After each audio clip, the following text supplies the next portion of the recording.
convincing story that maps onto reality, and that's why the central narrative is falling apart. Right now in the United States, people should not be walking around with masks. We must see the central narrative for the fiction that it is. We are Americans. While elections are sometimes messy, this was a secure election. The founders began the fight for human liberty and self-governance, and it's up to us to finish the job. I tell you what, we are in a truth emergency right now. This is the end game.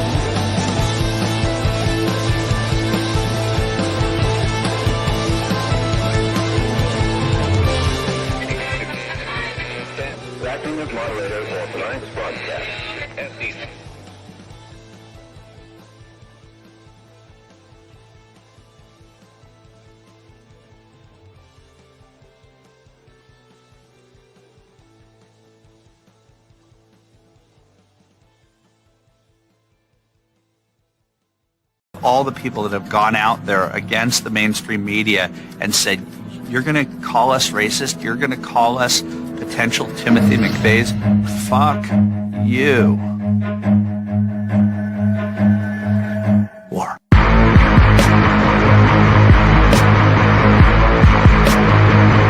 Productive. Quite sure he's right. An obsessionally neurotic. Pretty dangerous, in fact. Do you mean you doubt your powers to convince him? Worse than that. What I'm afraid of is his power to convince me. Let us never tolerate outrageous conspiracy theories. Say it! Say it! All right, I'll say it. We're talking about putting a manifestly irresponsible man on national television.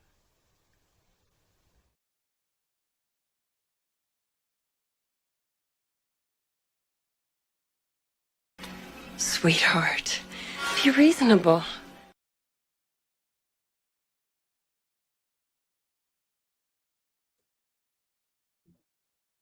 All right. It is Wednesday, January 8th, 2025, the 1449th day of dystopia. I'm your moderator, Chris Paul. Welcome to the Wednesday subscriber stream, everybody. I was just checking in the chat. Hello, hello. I'm sorry for starting a couple of minutes late today. I went to just grab a link on how long it took to decide that Karen Bass had won the fake election in California in 2022. And the article I happened to pull up was actually fascinating. So we'll go through a little bit of that in a couple of minutes. I want to start off with some other things just quick because they're what we should come to expect by now. I have not watched this yet, but I saw this post right before. That's what messed me up at the end there. And then I had to just convince myself again that it was the 1449th day of dystopia. But I saw it right before, like as the intro was going, and I was like, okay, I got to see what this is about.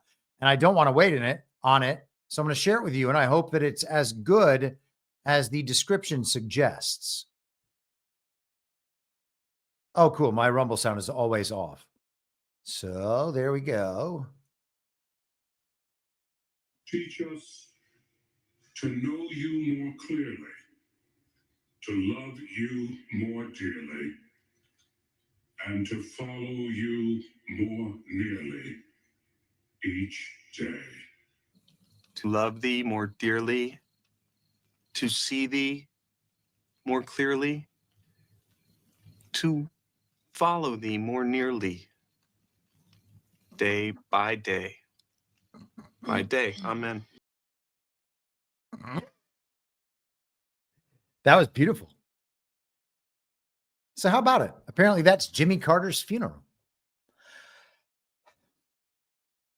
I don't know what to say anymore. I mean, people love to go along with all of it. They just love it. A woman just responded to me on Truth Social, or maybe it was a bot. I have no idea. Who gets it? She was like, yeah, we shouldn't be following any of these stories. Like, there's things to do in the future and we've got to do them. And instead we're like obsessively trying to solve the fake news. It's mindless. Joe Biden. Joe Biden has been making things hilarious. The whole administration has been making things hilarious. This to me is unbelievable. And I mean, everything is unbelievable because it should be unbelievable because you should be able to see that, oh, that's fake. Oh, that doesn't matter. Fox News just, what was this? Yesterday. Biden admin working to effectively ban cigarettes in 11th hour proposal. A gift to cartels, experts say. So the FDA is going to put in a regulatory rule that would effectively ban cigarettes currently on the market in favor of products with lower nicotine levels. So nicotine is like the one good thing in cigarettes. Maybe there are some others. I don't know. I smoked for many years. I love smoking cigarettes. I do not smoke cigarettes now and haven't for nearly 2 years. Please don't congratulate me. I look forward to starting again. But nicotine is actually kind of beneficial. The FDA has no power to do this, okay? And no one ever should listen to it. And if a store stops selling cigarettes, be like, hey, why'd you go along with that? Okay? I don't know what to do. Stock up on cigarettes.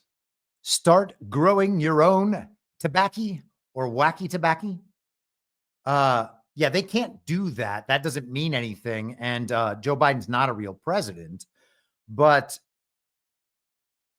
they're showing you. That's the point. That's when, Burning Bright, I think, was the one who started saying this. Our boy Blue talking about Joe Biden. It's kind of a reference to the, let me see. I'll just show you for the people out there who aren't down with movie culture the way some of us might be. Our boy Blue. So this is from the movie Old School. And the movie Old School is hilarious. Some adults, I guess I think they were having fallings out with their wives. And so they decided to start a fraternity in a house together and then just invite other adults to join their fraternity and had pledging and all the rest of it. And so there was a character in that movie that they referred to as My Boy Blue. And so this is what it's from. All right, here's the deal. Listen up. Altogether, we picked 14 pledges. Wait, who's this guy? Well, okay, I'm going to skip forward. An old Navy vet who hangs around my store a lot. He looks like he's 100 years old. He wants to pledge. Are you kidding me? The old man River won't shut up about it. Go time. To the night's main event. In this corner, weighing in at 110 pounds and pushing 89 years of age, the recent recipient of a brand new plastic hip, Joseph Blue Pulaski. Hey, Blue, you sure you're okay with this? Just ring the fucking bell, you pansy. So that right there is the original Our Boy Blue. The person who I mentioned who commented on Truth Social about focusing on what's ahead rather than these nonsense soap opera stories is in the chat. Hi, Julie Beans. She says she's not a bot. I mostly believe her because she's a paid subscriber to my show, but hey, man, they could slip through. So that's Our Boy Blue. And the idea, of course, is that Joe Biden fully under control of people who are not Joe Biden. And Joe Biden, who is not attempting to make himself look good and is trying to bring down the entire party with him because he's under control. Or, hey, I guess it's possible that Joe Biden is just trying to save his own hide and trying to push through everything they could ever want, hoping it'll stick, hoping that the people will go along with it, hoping that regime-aligned businesses will go along with it, which, by the way, the tobacco companies, they might. The fiat regime prints money that they create out of nothing, and then they give other people that money so that their system can operate. We are trying to create a parallel system to compete with that system so that one day the parallel system hits over that kind of 50% mark and more people are like, well, that's the system I want to participate in, not this system of total exploitation. But while the system of total exploitation continues to exist, the various branches of that system are going to get paid to the extent that the system cares about them. They're going to get paid one way or another. Now, cigarettes are never going to go away. And in my estimation, they shouldn't. It would be nice if they weren't intentionally poisoned, of course, but they're wonderful. They're a great addition to life. And, you know, I don't smoke them now, but one day again. So that's not all our boy Blue has done today. Our boy Blue also did this truly, absolutely unbelievable thing. And he's, I guess, pretty happy about it. So this is from X, formerly Twitter. Kanakoa said President Biden announces he's a grandfather after a briefing on devastating Los Angeles fires. But the good news is I'm a grandfather as of today. My granddaughter had a full-on baby girl, baby boy. So I'm going to remember this day for a lot of reasons. Okay. Is that the sort of thing that the families whose homes have burned are going to have a lot of respect for?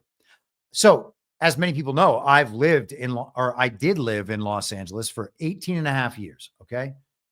I was a key figure in nightlife in Los Angeles for 15 years. I know literally thousands of people, and I talked to a handful of them today. And they know people whose homes are totally destroyed. One of my buddies spent last night up all night helping people evacuate with his truck. Now, hey, man, that's what I hear. I'm not there on the ground to witness it. I have no reason to believe that the fires themselves aren't real. Okay. But of course, I can't verify that directly. So I want to talk about a couple of things here because the major info op to respond to these fires in the anti-democrat way. This is the controlled opposition dynamic official story from the uniparty right. Okay. They are playing the controlled opposition to the left. This is Karen Bass's fault. Karen Bass was in Ghana. Karen Bass may well have been in Ghana. Doesn't matter to me. She's apparently back now, but was she supposed to cancel the trip for fires? Maybe. How did they know about the fires in advance? Was she just supposed to suspect fires? Or were the fires planned and her trip to Ghana were planned to coincide at the same time in order to be able to tell this sort of story? You got to remember that the Republicans and Democrats aren't actually in competition, okay? Sovereign nationalists around the world, even if you're not a nationalist, you just care about sovereignty.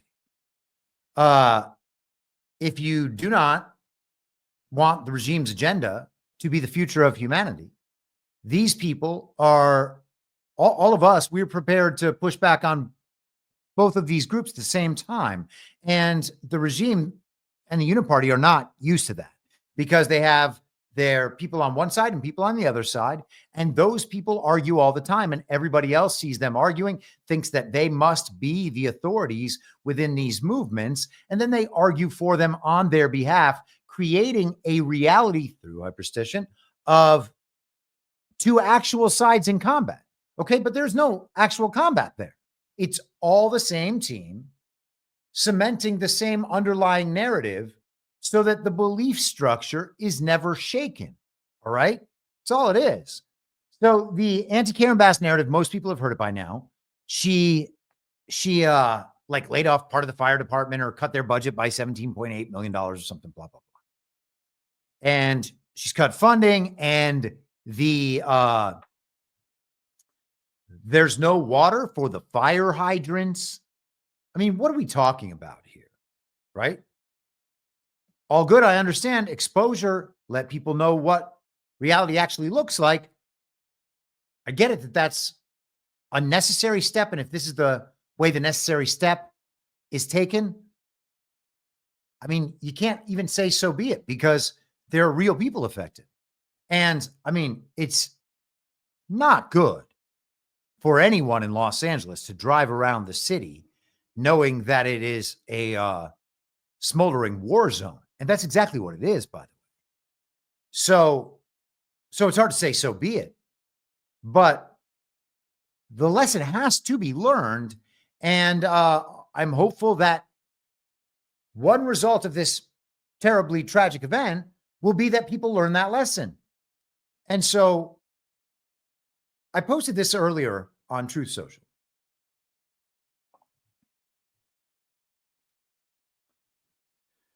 It's important to remember that California declares states of emergency all the time so they can access, quote unquote, federal funds, regime money, not flown. Okay. I want to be clear about my language here. Moved through the federal government as a middleman to these states. And as it moves through the federal government to these states, it is the blood and sweat and lives of the American people that give that money value. Okay. And so we are paying for it that way. Our energy is being stolen from us so that the regime can decimate cities and then build them back up again, or destroy state economies and then fill the coffers of the state so that they can keep going with the same plan. And that's the situation in California. California is a totally captured communist state. And it's possible that all the states are still, okay? And I'm not saying all hope is lost. The thing everybody is afraid of has already happened, okay? We're on the way out.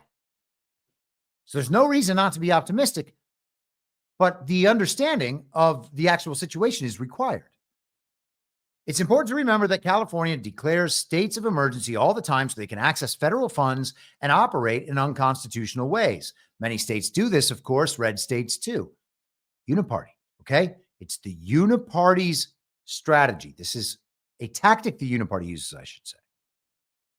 You have to keep this in mind every time they find a reason to declare a state of emergency they already wanted to declare. The regime claims droughts to justify water usage limits after creating their own shortages to increase the price of resources paid by the people. Isn't it weird that we are told the stories we're told about dams, when dams change entire environments?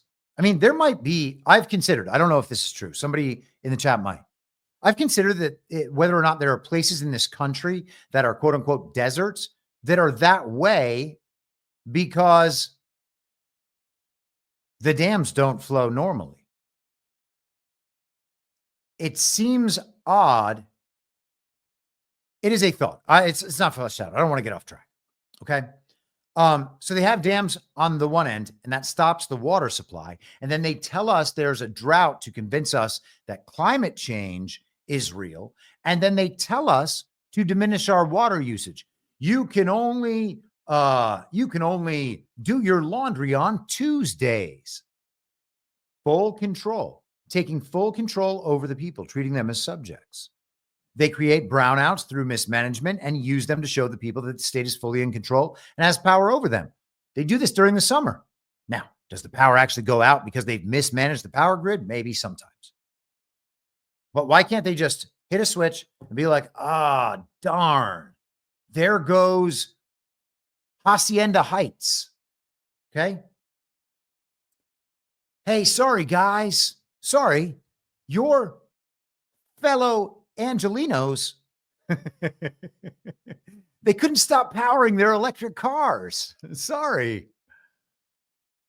I cannot prove, but do suspect that states are creating flooding through the control of dams and shutting off drains. Cyber attacks, undersea cables cut. We've talked about these things many times, okay? These are things that they are able to make seem like natural occurrences or things someone else did when all they have to be is a decision to push a button, okay? If a city can close its drains and there is a big storm, think about if they can control the weather too, huh?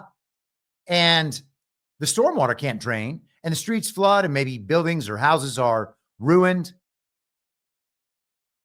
Do we know that the drains were open or were they just like closed for a while?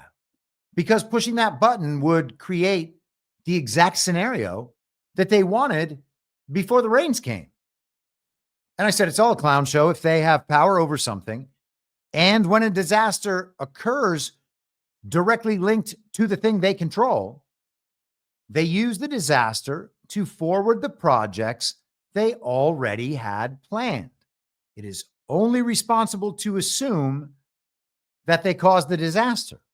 And in this case, thinking that climate change or wildfires did what's happening in Los Angeles right now, I mean, that's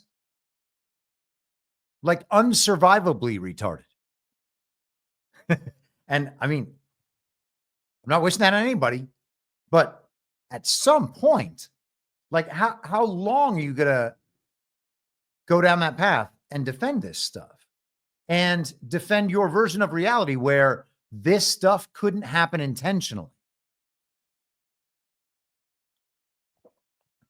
Despite knowing that for centuries and centuries, it's been happening intentionally.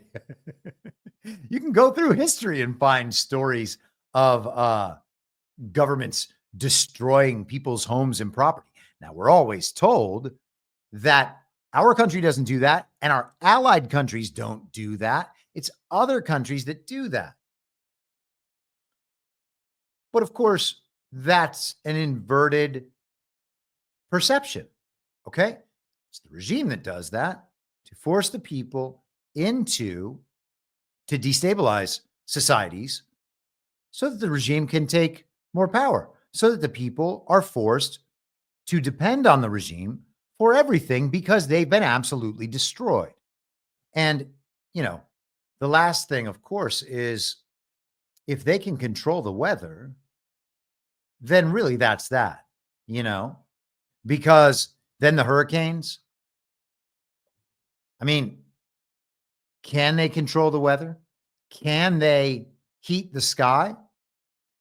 I saw clouds over the place I live yesterday in the sky.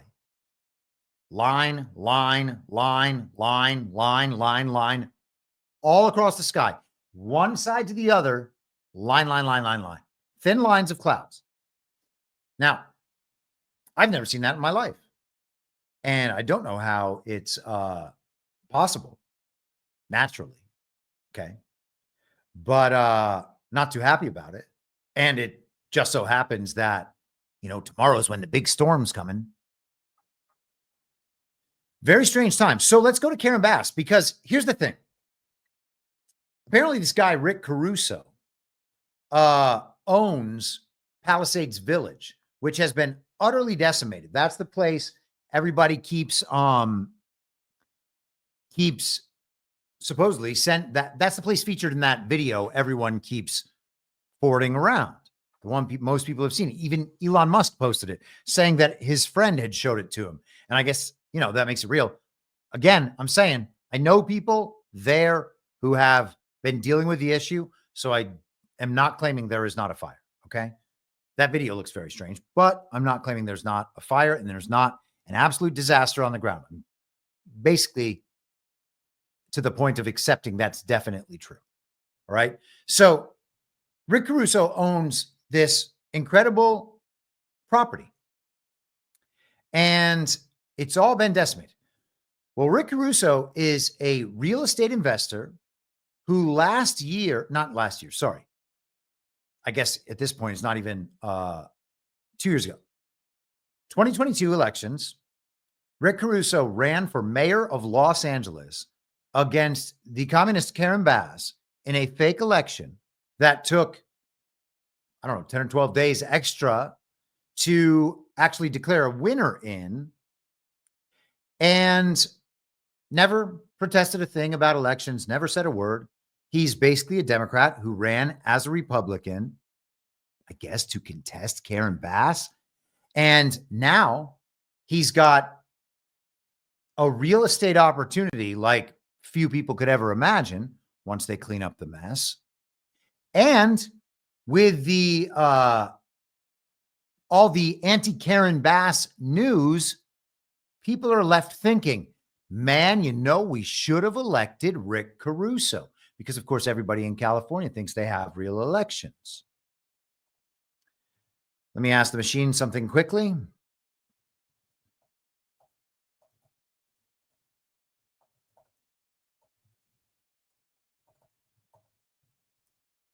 Okay. So I just want to make sure that I have this exactly right. So it was 8 days after the election that California finally announced that Karen Bass was the winner. And let's take a brief look at this article in the Los Angeles Times, because this is what delayed me. I found this and I was like, wow, there's some nuggets in here. Okay. So Karen Bass elected mayor, becoming first woman to lead Los Angeles. Bass defeated businessman Rick Caruso in the Los Angeles mayor's race, according to an Associated Press projection Wednesday, making her the first woman and second Black Angelino elected to lead the city in its 240. Gosh, man. Sometimes I just am trying to read ahead and think ahead, and then I just stop being able to talk. The 241-year history.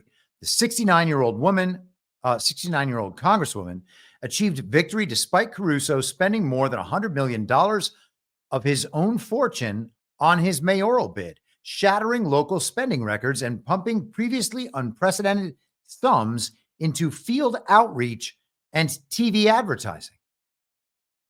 $100 million he spent to become mayor, to attempt to become the man who would save Los Angeles from these communists. Karen Bass ended up winning by, they say, 90,000 votes. Why did it take 8 days? That's an awfully small number of votes for LA mayor, by the way. I mean, I haven't looked at a map of the LA city territory. How many voters are there in the city of Los Angeles?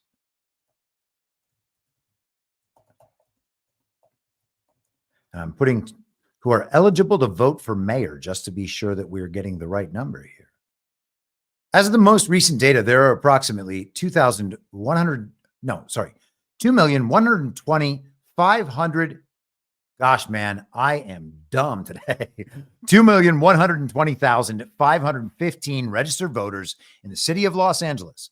The figure was reported during the 2022 mayoral election, which saw a significant turnout with nearly 928,000 ballots cast.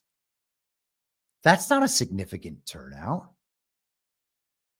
That's like, I don't know, quick math. 3 out of 7, 43%. That's not high turnout. Why aren't they voting? What's happening here? I don't know. Hey, man, I don't know. All I know is that whatever the final vote count is, that's what the voters said. Caruso, 63, outspent Bass more than 11-1, but was ultimately unable to prevail as a former Republican in a sapphire blue California city. So former Republican. Vote by mail ballots processed, blah, blah, blah. The results seesawed on election night. Those were just the preliminary results, of course.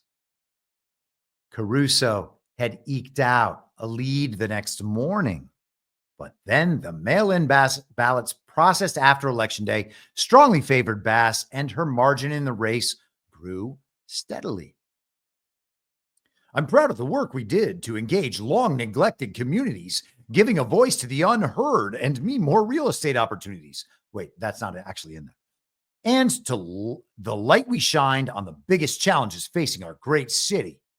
There will be more to come from the movement we built, but for now, as a city, we need to unite around Mayor-elect Bass and give her the support she needs to tackle the many issues we face. Congratulations, Karen, and Godspeed.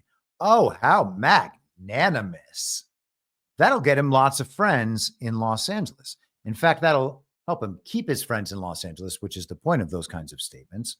And so now Rick Caruso has another enormous real estate opportunity. Let's continue. In the days before the election, Bass said her first priority upon taking office would be to declare a state of emergency on homelessness and work to get people housed in a city where as many as 41,000 people sleep in tents. 8 years ago, 7 to 8 years ago now, they passed a proposition called HHH. The amount of money allotted was already extraordinary. It was something like $140,000 a unit. And now I shouldn't say now, years ago, it had already escalated 5x without maybe 10,000 units being built. I think that was the number. $700,000 per unit to house the homeless in Los Angeles, and it didn't even happen, but they were cycling the money through. Give a homeless person $700,000, that person can go anywhere in the country and buy a house bigger than that person can ever use, no matter how big their crack parties get. You know? So you're going to declare a state of emergency on the homelessness? Gosh, man. The words, sometimes they're just not working. That's insane. That just means that she already wanted to declare a state of emergency, just as I mentioned a minute ago. So in the days before the election, she said her first priority was to declare a state of emergency. That's amazing. Okay. She wants the state of emergency because with the state of emergency in place, then you can dip into federal pools of money. Bass, a Black woman, has spent decades in public service, evolving from an activist organizer to pragmatic elected official as she fought for incremental gains for underserved LA communities. These people are insane. She's a communist. That's what it says right there. An activist organizer. What is that? It's Barack Obama in a little lesbian package. Barack Obama is kind of a lesbian too. Caruso blanketed his campaign materials with the word Democrat and largely sought to avoid discussion of his partisan political evolution on the trail. But he shifted tactics in mid-October, airing a TV ad that addressed the subject head-on and discussed how the Republican Party shifted to a place that didn't represent my values. So, what did that little R next to his name ever mean? He's just part of the Uniparty. His campaign hoped to replicate the success of Richard Riordan, a centrist Republican businessman whose victorious 1993 bid for mayor relied on his outsider bona fides and a then record-breaking influx of the first-time candidates' personal funds. So he outspent, they said 11-1. So that's like $100 million to $9 million. Is that what it is? Yeah, he spent more than $100 million. So she spent around 10, they're saying. And somehow her $10 million spent on the election defeated the $100 million man in California's real elections. And the $100 million man was like, hey, congratulations, you must have got me somehow in this 43% turnout fake election. How many of those 2.120515 million Los Angeles voters are even real? Did they all skip the midterms? 43% turnout. What was, let me just see what California's overall 2022 midterm turnout was.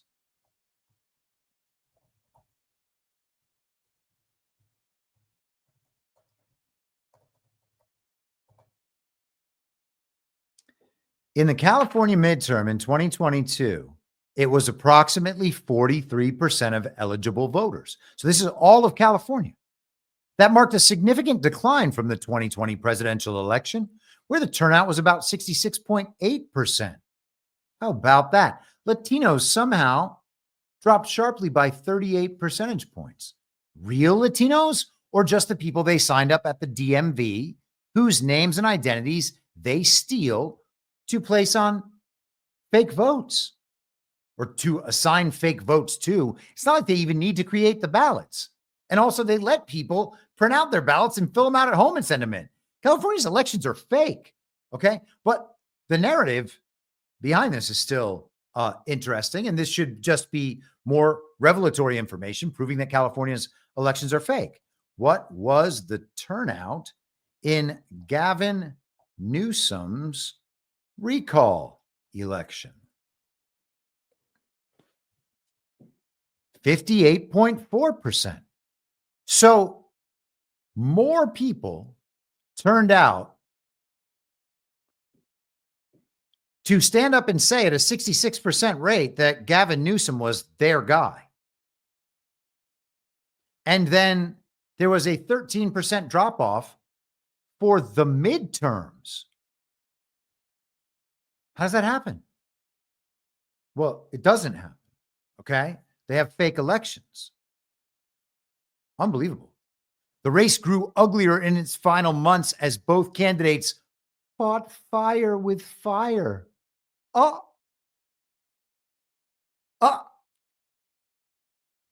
how? I'm just saying. The LA Times. I didn't say it. I mean, we're connecting the two things, and maybe there's just no connection there. Or hey, maybe there is.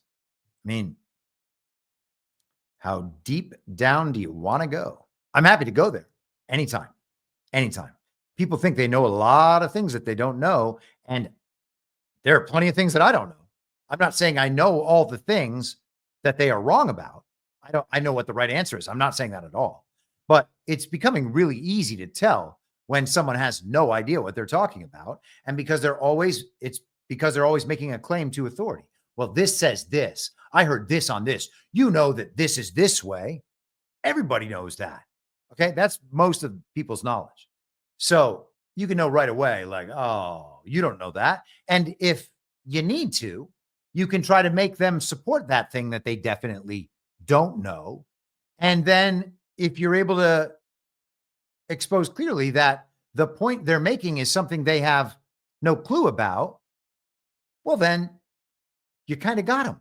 You know, it's hard to make them, it's hard for them to make you look stupid or racist or ignorant or uncaring or any of the rest of it, when the reasons they support a certain position are reasons that they don't even understand themselves. Okay. And it's an unstoppable strategy. And then at the point where you reach that bottom, and it is understood by both parties that they have no idea what they're talking about, don't continue the discussion as though they do. I mean, if it's a friend or a family member or something, be like, okay, well, I just want you to understand that it's clear you don't know anything about that subject. Okay. So let's take that subject off the table. And now that point no longer matters for you. That's not an acceptable reason to deny this or believe this or whatever it is. And then you move on from there. But you can't just say things because the TV said them and expect other people to take you seriously anymore. And I know that there's still a lot of people out there that don't believe that, and that's fine. I'm just saying that if we are to advance, then we need to proceed with other people that way. And we need to expect to be proceeded with that way. Okay. If we can't support our positions, then we don't have positions. We are repeating something that we thought sounded right. Okay. And it's okay to say, I haven't thought about that issue very much or researched that issue very much, but I've heard some things about it. And these are the things that sound like they are true to me. Nothing wrong with that. Okay. We can extend conversations by saying that this or that is possible and maybe it's something else, but we should have an understanding of that going in and be able to back up all the claims we're making that our arguments hinge on. Okay. If we're wrong about a factual claim here or there, okay. But if there is a factual claim or a principled claim central to an argument, and the person is not able to substantiate that central claim they want you to accept as the reason you're wrong, well, that's just rejected out of hand. And you don't back down from that. Okay. There's no, that's not fair. Or what are you talking about, man? You just don't know what you're talking about. Be like, okay, Commie. Well, our business is done here. Back to Karen Bass. The real estate developer built some of the region's best known retail centers, but had little name recognition when he entered the field. Unprecedented spending and an onslaught of advertising helped Caruso surge propulsively into contention and finish second in the primary. But Bass retained her status as a robust frontrunner through much of the months-long battle to succeed Garcetti. Now, while we're at it, we might also mention that one of the sectors that got hit hardest with the whole COVID, now you work from home thing, was commercial real estate. And how are retail centers doing? Oh, yeah, they were shut down. We weren't allowed to go to those in California. Okay, the stores were closed for a while, and then they would open, and people had to abide all the COVID policies. And I'm sure Rick Caruso and all his interests went right along with all of that. So commercial real estate took a hit. Retail centers took a hit. People weren't allowed to do all sorts of things. We were basically they tried to confine us to our homes. So a person like Rick Caruso probably took a big knock having to deal with COVID. And they don't want their people, as we were saying at the beginning, to take a big hit because of their agenda. So they return to them some wealth and some power and to take care of some other interests that are already on the agenda. And you can see when a tragic event occurs and they already have some response prepared that promotes an agenda they were already promoting, you got to think about whether or not they're just planning to do it all on purpose. I am not, by the way, trying to cast aspersions on Rick Caruso. I don't know the man. I could be reading this wrong. All right. Maybe this is inverted somehow. But the fact that he did not contest the stolen election and the fact that he says things about this, like this, about not aligning with the Republican Party, we know what that's code for. He is the person who stands to benefit the most, I would imagine, from these fires. And the fires are pretty clearly intentional. So, cui bono, it has to be that. It has to be that. There's no room in anyone's mind for giving the regime the benefit of the doubt. Like, no, that's not possible. People should be, and I'm not saying go full on, go crazy or anything like that. Although I'm certain that a bunch of us have had moments where we think the sky is falling when we're waking up and realizing how some of this is. I don't want anybody to go crazy, but people should reclaim their survival instinct, okay? And understand that they're being attacked. There's the war between the people and hopefully Trump, I believe Trump very strongly, and the global regime and all of its many branches and assets, okay? And if you are going to give them the benefit of the doubt in a situation like this because you're unwilling to believe that people could do this on purpose. Gosh, man. I mean, there are people who have mentioned, I know people in Los Angeles who are clued into this. And by the way, I hear this is actually waking a lot of people up. That is what my friends say. I don't know it to be true. I imagine they're probably getting messages, and this is what the people in Los Angeles are saying. This is a legitimate way to acquire information. It's not definitely true, but it might be good information because I know these people and I have generally known them to be honest people for years and years and years. So if they say they had an experience, I'm going to trust them. So they're saying that people are waking up, and there's also an undercurrent of conversation about the Getty Center, which a lot of people claim has tunnels from underneath. That's out by the coast and up to, I think, the Playboy Mansion, or I don't remember the geography of that part of town well enough offhand to say, but I'm putting out the rumors. Okay. These are rumors. I don't know. But again, I made the argument in greater length the other day. I think it's important to be able to say, hey, this is something I heard, and do that easily and openly. Could be right. It could be wrong. There are people who will attempt to punish you if that is wrong and take away your credibility. And those people are the people who accept information from authority as a practice, because they are trying to maintain their own authority by trying to make you look like the one who's not thinking the thing through. That is an inversion.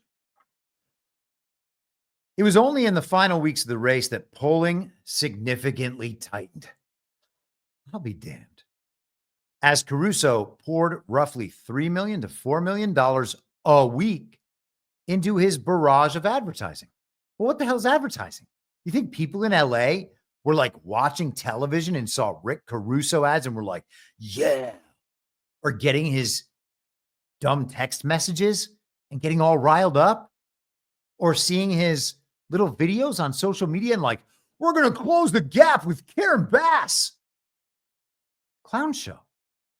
Caruso aimed to run up his lead with San Fernando Valley voters, Latinos and moderates. Wait, he was going to run up his lead with Latinos, and Latinos are the group that failed to turn out the most? Darn. What luck. What poor luck for Rick Caruso. But Bass maintained a strong backing from women, liberals, and registered Democrats. Well, of course, women know that Karen Bass is the only choice. Rick Caruso, the male Democrat, gosh, he's just scary. What's he going to do? Take away our abortions? We can't have that. The regime demands a sacrifice. Lay your baby down on the metal table. That's actually what they did with the vaccines, too. Bass's political consciousness took shape at the apex of the civil rights movement as a young girl listening to the news before dawn each morning with her letter carrier father. Gosh, what a sweet story. She was so inspired as a child by the civil rights movement, which was, the Black Lives Matter of the 1960s. So inspired that she has gone on to lead a fruitful career in communism. That is really amazing. That is really, really something.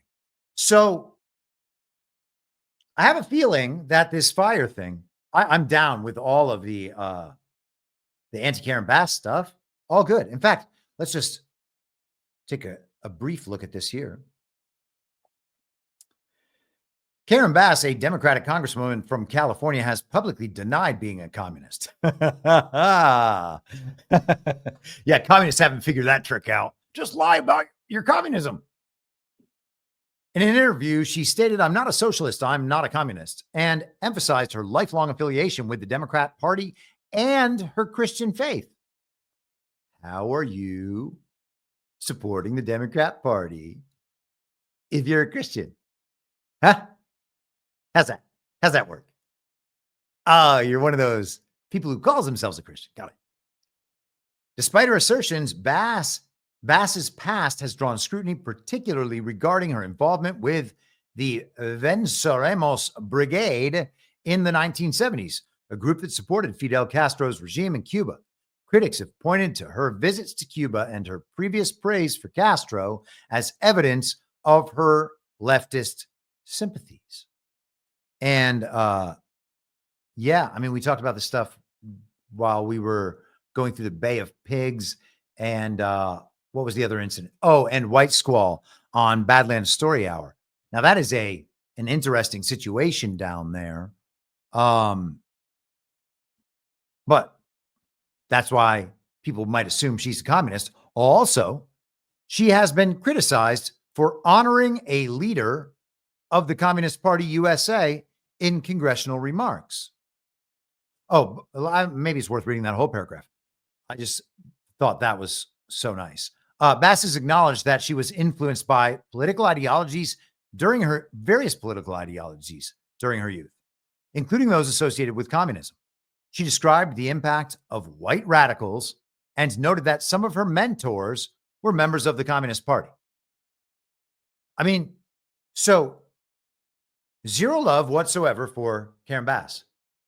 I mean, I'm opposed to all of that in every way a person could be opposed. And yet, I'm also opposed fully to Rick Caruso.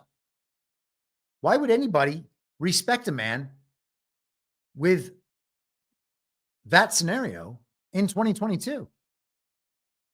Knowing that he had taken a massive hit, like just out of necessity, like all commercial real estate was getting crushed.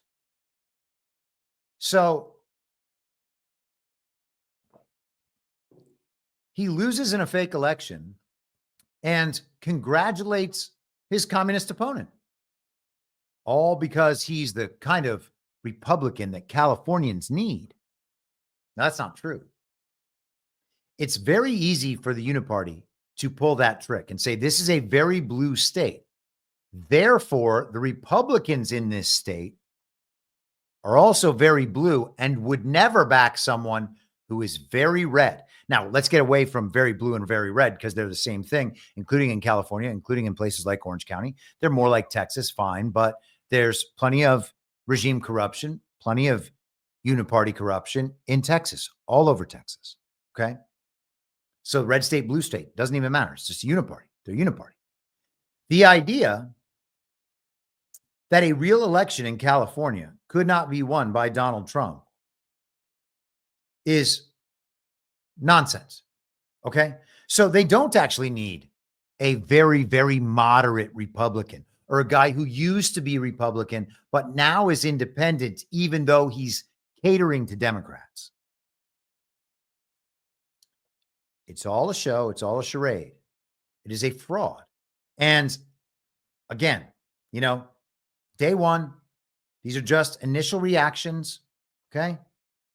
Doesn't have to be serious, just has to be a possibility that might emerge in a potential reality ahead. And if and when it does, we will be prepared to understand it because we thought about it right now, rather than continuing to, let me just see this. And I'm not trying to go after these guys, man, but sometimes it's just like, give me a break. You know, there are people who are spending all day long doing total liberal failure tweets about fires from Africa as hydrants run dry and city burns. And I'm sure there are a bunch more. Yeah, there you go. There you go. There's my buddy CanCon. Again, I'm not trying to slam the Gateway Pundit. I'm just saying, you know, this is the kind of clickbait story that can send you down a distraction hole for days. And I'm not saying there's nothing to it. Something terrible has certainly happened. Seems so. And there will be people who are actively benefiting from what has happened. And it's important to know who those people are. But the effort to pin this on the Democrats and Karen Bass is kind of pointless. Gavin Newsom has managed the state terribly, obviously. But even beyond the mismanagement, there's clearly something else going on. And so, dunking on Democrats is pointless. Democrats don't matter. Okay, they don't matter. Forget about Democrats. Forget about owning the Dems. Forget about owning the libs. Forget about owning your friends and relatives as you furiously send them links. Ha ha, look what your favorite people messed up again. Who cares? Like, I have family members, I have friends who believe really unconscionably stupid things. Okay. And they think the same about me, by the way. Then again, when we get in a conversation, I'm like, hey, do you actually know anything about this? And they're like, well, no, but I know you're wrong. Okay. I don't care about those people's opinions. Okay. I either love them or like them or we're acquaintances or whatever it is. But I don't talk to them about politics. I don't try to prove to them that I'm right, because what difference does it make? They have to figure it out for themselves or not figure it out. It's not my choice. I've presented them with the information. I've told them what to think. I've told them where there is a fount of counter narrative viewpoints that they can drink from. Okay. But at some point, convincing other people who are not even open-minded enough to listen to what you're saying cannot be the purpose of all of this. Okay. So we don't need to prove that the Democrats are bad because they're the uniparty.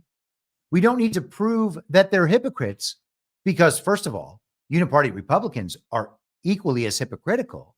And again, also, it doesn't matter. You're not going to get them to give up their beliefs for that. You're not going to get them to give up their beliefs for links and sources, no matter how many you send them. It's absolutely irrelevant. Okay. The point is to expand the Overton window and to let them know, hey, here's what I think. At some point in the future, you will realize that I was right, or that I was at least headed in the right direction. Okay. There's no way that the thing the TV says is going to turn out to be right. Okay. It's something else. So bypass and move on with your life. And if it's friends and family, I know that's a little more difficult, but you don't have to talk politics with them. You don't have to convince them. You really don't have to. Make the argument you want to make it once.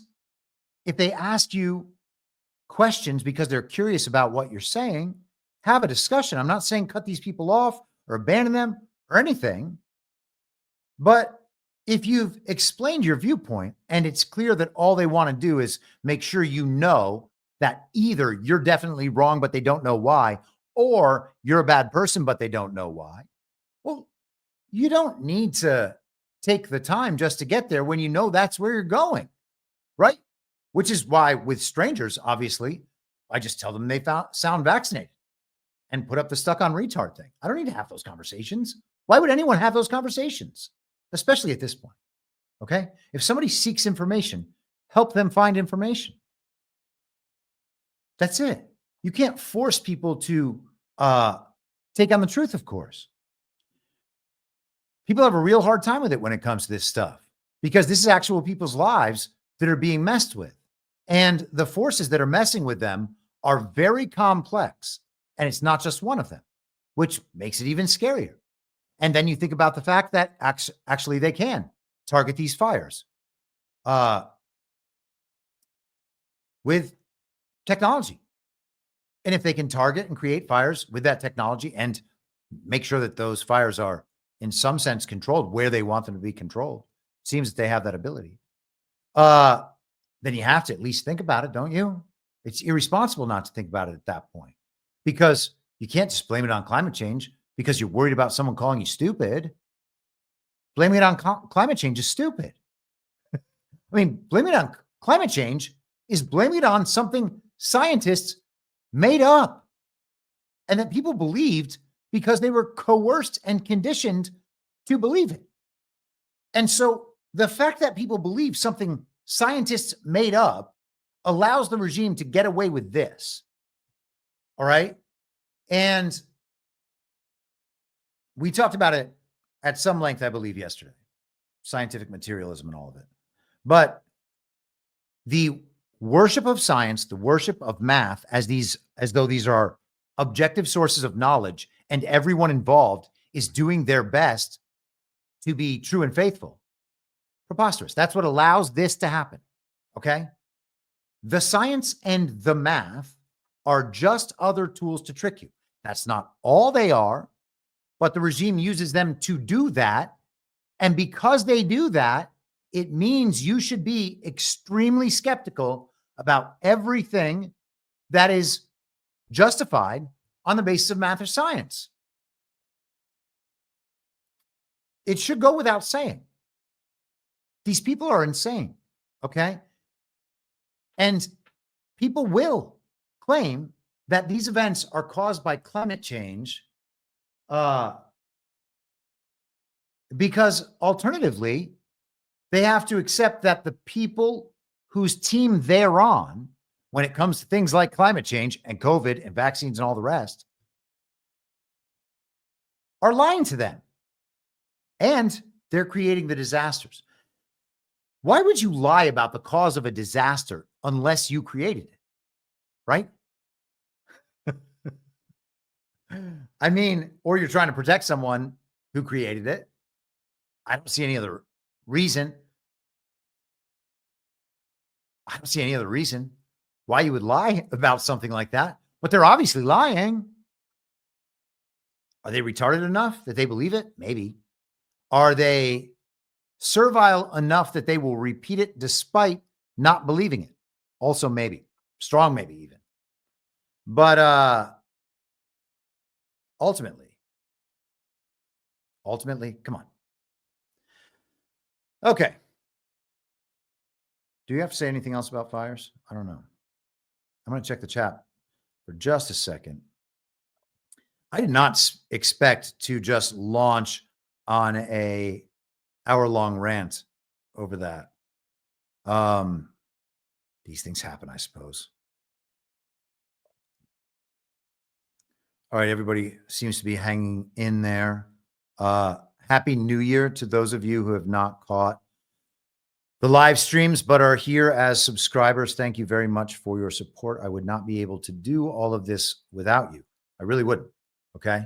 I had some things that I wanted to be sure I never did when I undertook this effort. I never wanted to do ads of companies I didn't support. And, basically at this point, there's zero ads. I didn't monetize my show for 2 years. I didn't want to make people pay for information that I thought they needed. And I didn't want it to be you have to do this thing. So I wanted to find a business model that would allow me to give the show away for free while also making it financially sustainable. And I just decided that if I could make the show good enough and valuable enough to people in their lives, then they would be happy to support me financially a little bit going forward. And I hope that I am supplying that kind of value. Okay. Somebody, by the way, never mind. There was a comment that I almost misread and was going to mention, and now I will not, because it's going to sound then like I'm promoting that concept. And if and when the show gets much bigger and I keep the same model and more people who want to support this want to donate, then I will make more money that way. And I don't have to do any of the awful things to make money. And so that means that it's just entirely reliant on me to create $5 worth of value in people's lives every month. And, I hope I'm doing that. But the point is, it is your support that has allowed me to actually use this business model and sustain a life for myself while I do this in Badlands. So thank you very much. That's all I'm saying. Okay. So there's another clip from the press conference yesterday. And I think we might've gone over it a little bit, but there was such a little nugget in there that I can't go without updating on that. It's not what I want to talk about today primarily at all.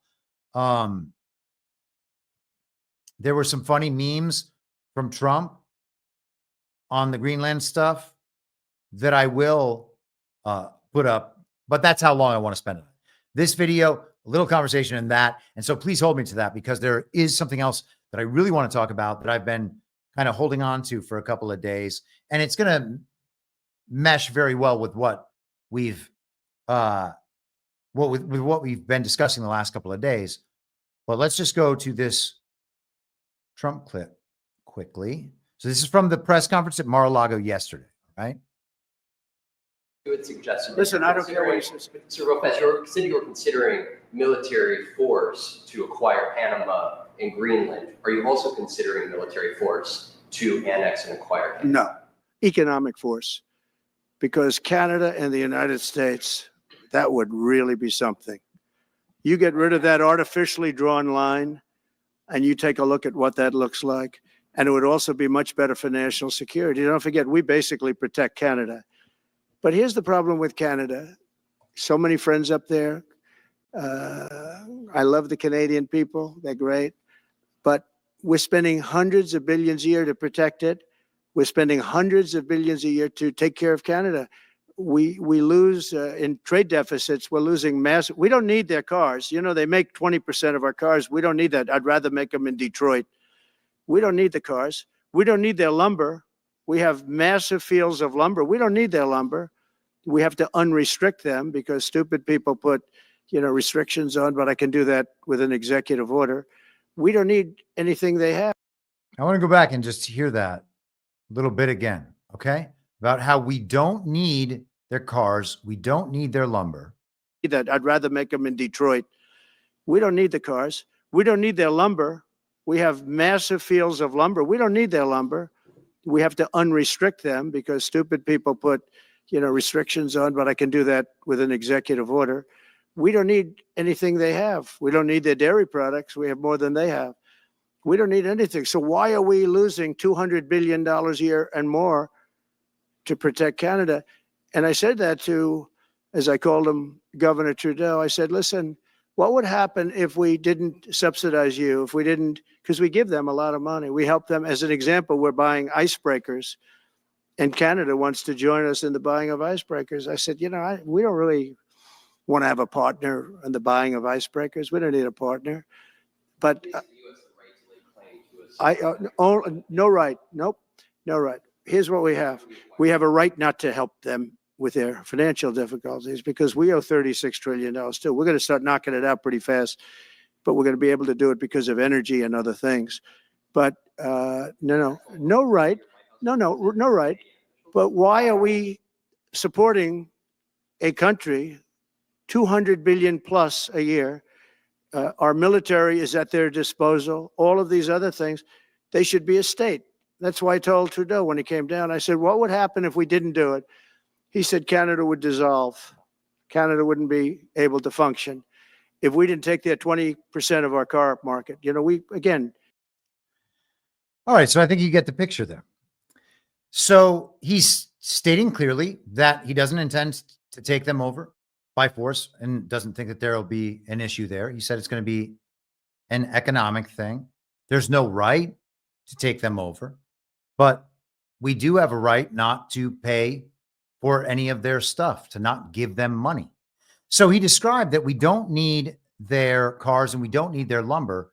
Deals were set up that have us purchasing Canadian cars and Canadian lumber rather than building them here while we protect Canada.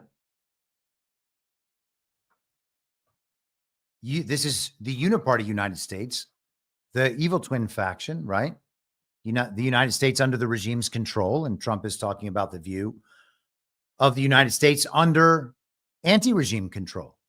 And that's the only thing that matters. Regime versus anti-regime. It does not matter at all that that's called Canada and we have this border. And are we going to annex them? And are we going to take their liberal voters?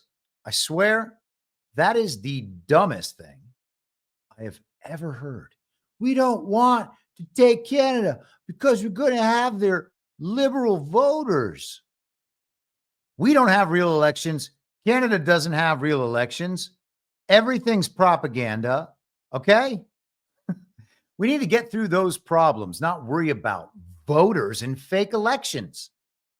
Now, there is reason to be concerned about the further centralization of nations around the world. I am very hopeful and very confident, both, that the situation is not us annexing Greenland, us annexing Canada, us annexing anything in Central America.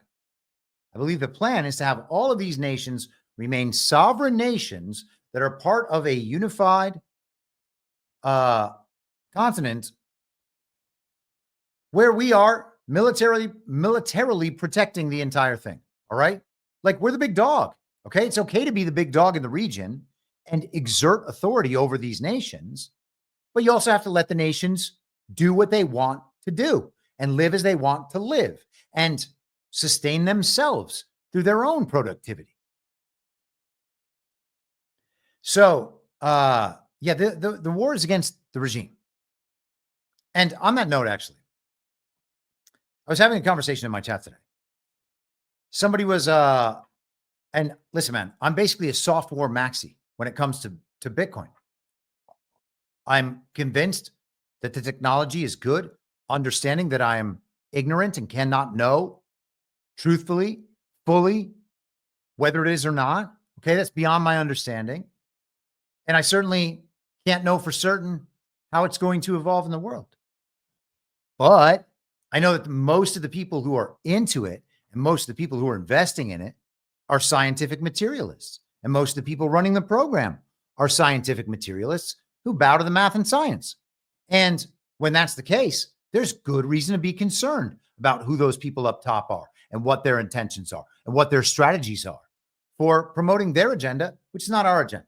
Okay? Certainly not my agenda. I don't mean to speak for anybody else. And I inquired about whether the person had read The Sovereign Individual or read Curtis Yarvin. These are books and Curtis Yarvin's a person. Sovereign Individual is a book written by two people, but both thematically very similar and both very influential.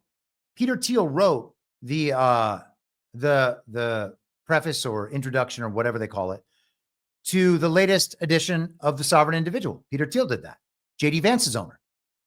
And Curtis Yarvin is like the lead philosopher for the Peter Thiels and J.D. Vances of the world and much of the rest of the tech bro community. They are convinced that this guy has the totally based solution on how things are figured out. And by the way, he's a brilliant guy. He's an enjoyable read. I don't think he's right about everything. Okay. And I think that he has fatal flaws in his thinking that lead him to conclusions that support the globalist agenda of the coming technocracy and miss the ability to actually create a sustainable society in a meaningful way. And they would say that, like, what they want, I think, is basically Singapore. They want essentially these sovereign city states where they run them like businesses. And there might be something to it. I'm not like trying to knock the guy completely, but as I said yesterday, if you're a scientific materialist, if you're an atheist, if you're a nihilist, I don't know how anybody is just going to trust that. I mean, Curtis Yarvin is a scientific materialist, an atheist, a nihilist. His grandfather was a communist. He's Jewish, of course. And he believes that his grandfather, the communist, is heroic for defeating Hitler. So I don't know, man, but that doesn't sound like the makings of the next great sovereign thinker. I don't know, man. I don't mean to tie him to that thing, but he believes simultaneously that his grandfather was a communist and that he fought to defeat Hitler. Hey, man, maybe it's all true. Okay. So the goods, the global regime, what we have here is an illustration of how the game is played. The United States has no reason to outsource the manufacture of automobiles to Canada, okay? Or the acquisition, I don't know what you call it when it's lumber. You're not really manufacturing, but you're sort of producing, I guess. We don't need to export those things to Canada, and we never did. And we did that with the understanding that we would be the market to buy them back, which funds Canada's economy. And then there's, of course, the military protection thing and whatever other subsidies flow, because Canada is a state of the regime, or was a state of the regime. And man, that's fascinating to me. And of course, this is how it works all over the place. These are these international, transnational deals that are being made. They're backed up through global banking money, philanthropist money, and government money, which are all essentially indistinguishable. Have you ever considered what it would be like to be like unbelievably rich, like Jeff Bezos or something? Money really, in a great way, doesn't matter anymore unless you're, I guess, trying to build one of these sovereign cities or something, and you want to have like Bezosburg. You are full on a servant and asset of the regime. It cannot be any other way, I do not believe, unless, maybe there's some patriot contingency out there that has supported someone like Donald Trump into his wealth throughout his life. I guess you have to leave room for that possibility, of course. But it's also possible that Donald Trump had money from his family and made more money as himself and then joined this thing. But a lot of people think it was from a very young age, and I'm totally down with that, okay? I don't know how that came to be, and it would be an exception to what else I'm saying. And so I understand that, and I don't want to leave that unaddressed. But if you are clearly supporting the regime agenda, if you are doing a very important project that helps them out, and you are going to be a successful and competent public face of that project in order to sell it to people and to make people like it, to make people value it in their lives, well, that's how you get the big money, okay? And it's their money. They control the money. There's no way you can possibly spend it all for yourself. And if they wanted to destroy you, they could do it at any time. So what does it mean really then to be a Jeff Bezos or Mark Zuckerberg or an Elon Musk or the rest of them? Why is it that so many of them are high school or college dropouts, right? Everybody's like, oh, they were just boy geniuses. Well, maybe. Or maybe they were totally compromised from a young age and just have obeyed for 30 or 40 years very successfully. It's totally possible. And then books are written about their genius and, oh, they're this astounding genius, They do this with all the companies. And some of the companies have made us like them a whole lot because they actually supply really products that we believe make our lives better. To some extent, that's inarguable, right? Or is it? Have they manipulated markets and monopolized industries so that the product we like, no one else can make a better version of that product that would ever reach the market that we might like better? Certainly that's happened. The other thing they do is take the product that we like and then add a bunch of things on it that they tell us, you know what, you're going to like this even better. And with every one of those things they add, they get something far more valuable than how much extra we like the thing they gave us. Are you excited about your memojis? Is that a fair trade-off for them confiscating all of your data forever? I would suggest not. But that's the world we live in. And we can't choose other options because there are no other options, because they've monopolized the industries and they've monopolized the supply chains for those industries. Okay. And then they control those supply chains and they make certain suppliers sell only to certain manufacturers. And that's how it goes. Total complete manipulation. And either you play the game or you don't play the game. So I think you got to think about those things and think about the fact that the globalists are subsidizing a foreign country at our expense in so many ways, while pretending that is a sovereign and independent nation. And that's no different than what they do in Ukraine or in Israel or in so many of the other proxy states. It is an abomination that we give Canada money.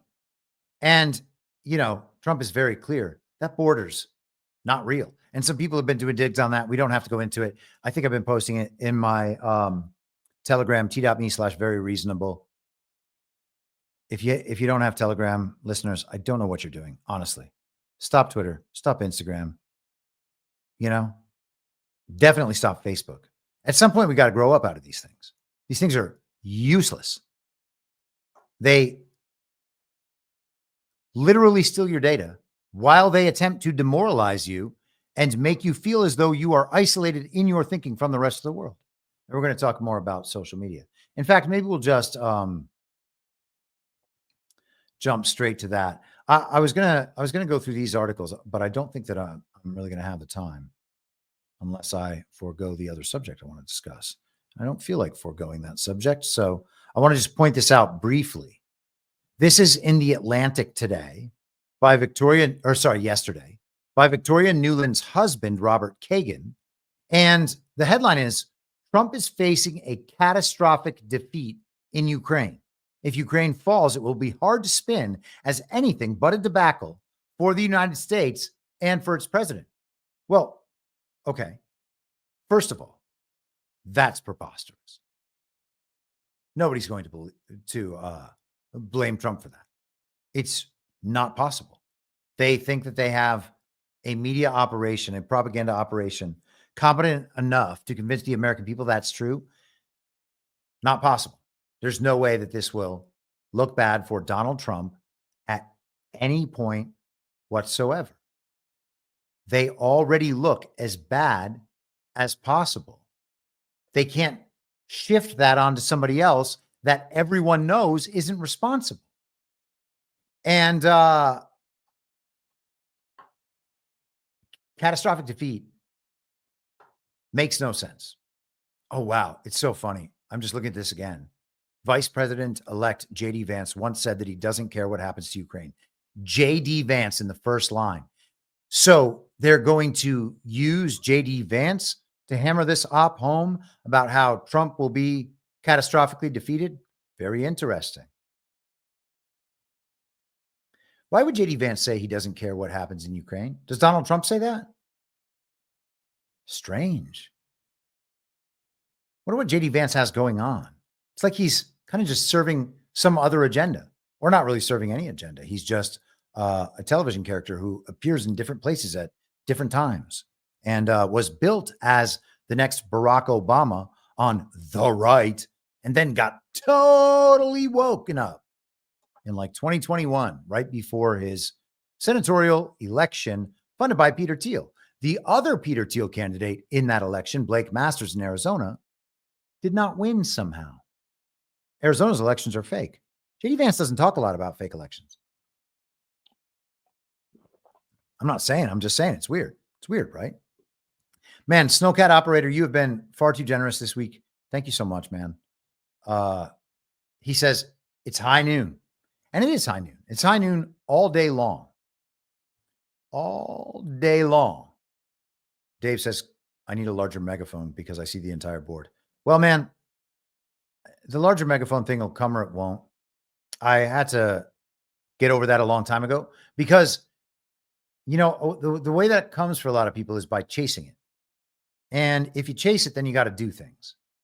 And if you do those things, then at the end of chasing it, once it works, it hasn't really worked because then you're restricted in all different ways based on the things that you were willing to do. And I already lived my life that way. You know, I say this from experience, and it's not to puff myself up in any way, because I lived a life that way and it's bad. Okay. And I don't think it's moral. Like, I look back on it with shame and regret. So I can't do that again. All right. I understand that, like, if you give up your authenticity in search of a bigger platform, like, you have lost the one thing that's actually going to be valuable in the after times. And I'm unwilling to do that. And I don't want to grovel, and I don't want to promote my show and tell, oh, you got to listen to my show. So we move on past that. Trump does not need to spin the Ukraine falling thing. There's absolutely no way these people could ever possibly pin this on Donald Trump. It is so silly. They're going to try. Wow. I think that Kagan, call me crazy, I think that Robert Kagan might be setting up a future linkage, a way to make it so that Azov lost in Ukraine and that Donald Trump was somehow the reason that Ukraine was lost. I don't know if that matches up perfectly. Just a thought that popped in my head. Don't pay it too much attention. Just something to look for later. Could totally be wrong. Okay, one more link that I just want to highlight really quickly. Man, we're getting into some really interesting stuff, and sometimes I feel a little bad on not touching on any of this more newsy stuff. It's important that we are, tracking Mike Johnson just to make sure he doesn't bring out his package once more. But this is from Politico yesterday. Johnson downplays debt cliff risks with one-track reconciliation push. So now we have a debt cliff. It's not a debt ceiling, it's a debt cliff.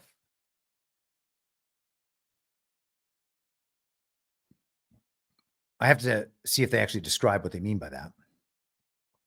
We're going to get the debt limit handled well before the June deadline. We're not concerned about that. Yes, of course, the debt limit doesn't matter at all. It will never matter again. So that is an irrelevancy. The budget reconciliation process, who cares? Who cares? Hardliners are going to pair it with deep spending cuts. And you know who those hardliners are going to be. It's all going to be moronic. None of the spending cuts matter.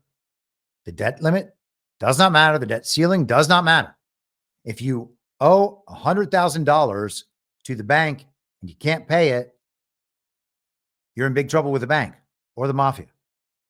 If you owe $100 million to the bank or the mafia or the mafia have the problem. Okay.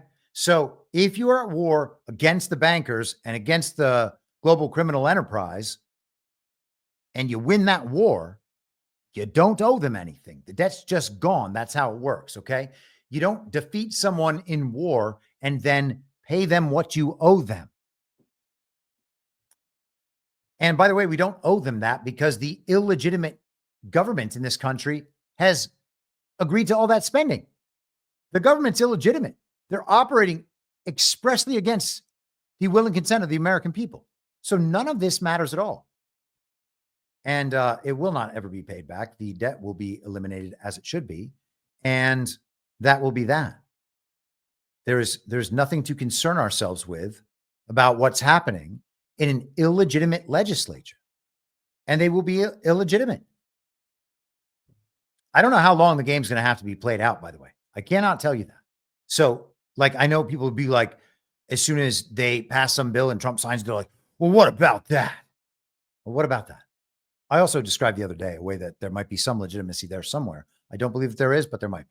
Regardless, this should not matter to the American people, and not a single American person out there should ever think, oh yeah, we have to pay this off. I guess I better help the government do that. Now, Trump mentioned paying off that debt. He said, we're going to knock it out fast or something like that in the Mar-a-Lago press conference, as you just heard. A lot of that comes through drainage. Okay. Other countries flooding money back into the United States because that money was ill-gotten. And there are going to be cover stories for what the drainage is. We've talked about these cover stories. And of course, Twitter is one of those. I've talked about it many times. Gosh, man, there were some really interesting articles, but I'm certainly not going to get to them. Get to them all. Maybe later this week. I don't know. I really am enjoying the live streams, by the way, but I don't think it's realistic for me to do. I hate when my hair does that because I move my hat, you know. I don't think it's realistic for me to do 2.5 hour live streams 5 days a week and expect people to get all the way through that. Okay. I just really don't think so. So I also think maybe people listen more consistently to episodes when they have some breathing space.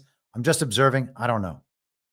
Like I said, it's very important to me that like people who are paying to listen to the show, like to support the show, I should say, are getting their money's worth. So I want to be here, but I don't know how anybody listens to this much content. I appreciate you if you do. Gosh, I would suspect that we're very much on the same page about a lot of things if that's the case. Or at least we would be by now. Would have to be. Okay. Okay. I'm making sure that that we're in a good place here. Okay. So I want to talk a bit about the supposed return of Twitter censorship. X, formerly Twitter censorship.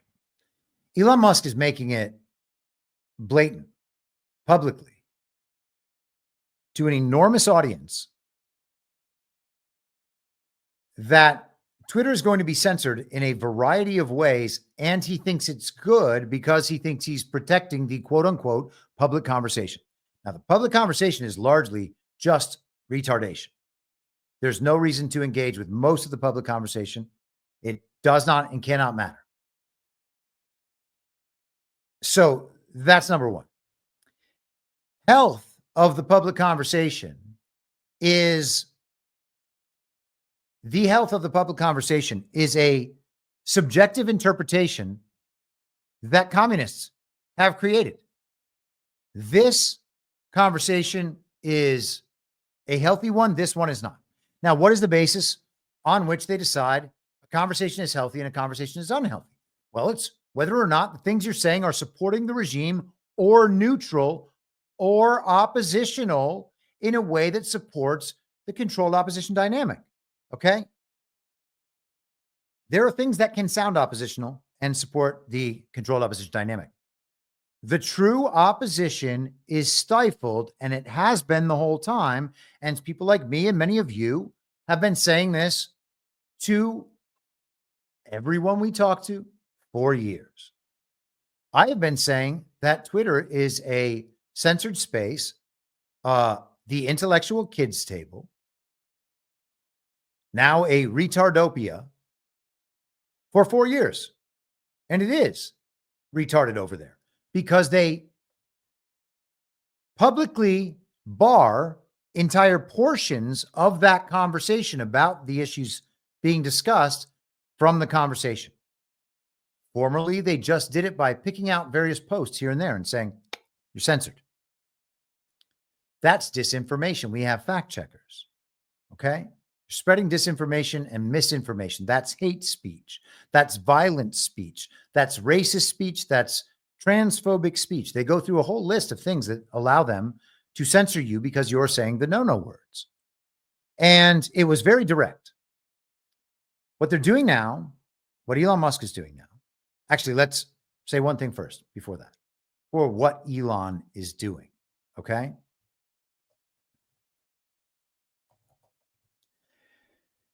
At the beginning, when he took over Twitter, he said that he wanted the extremes on the right and the extremes on the left to be mad at him. If that was the case, he would know he was doing a good job. Well, that's not true, okay? That is a retarded thing to say. If Elon Musk is serious about all the things he's saying, then Elon Musk is an evil retard, all right? If he is running an info op, and I suspect probably that he is, then he's fine. He's as brilliant as people say. I'm open to believing that. But if he is serious, then he's an evil retard. So first of all, the left-right axis that he's referring to, and I think I touched on this last week. The left-right axis that he's referring to is wrong in the first place. Okay. So if you're making 10% of the people on the left-right axis as they have it laid out angry at the middle, well, those are just people who most object to that quote unquote centrist mainstream narrative. Now, the communists on the far left in that picture get it wrong because they're atheists, nihilists, and scientific materialists, which leads them to communism, fascism, Nazism, technocracy, all these other things. Okay. That's leftism. There are some technocrats, people who are, extremely tech positive, maybe tech utopians, even, who claim to be sovereign, and they might, but those people are also scientific materialists.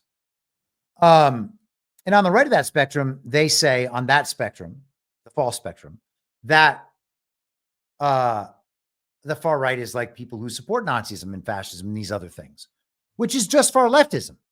So that doesn't even make any sense. And also MAGA aren't those people.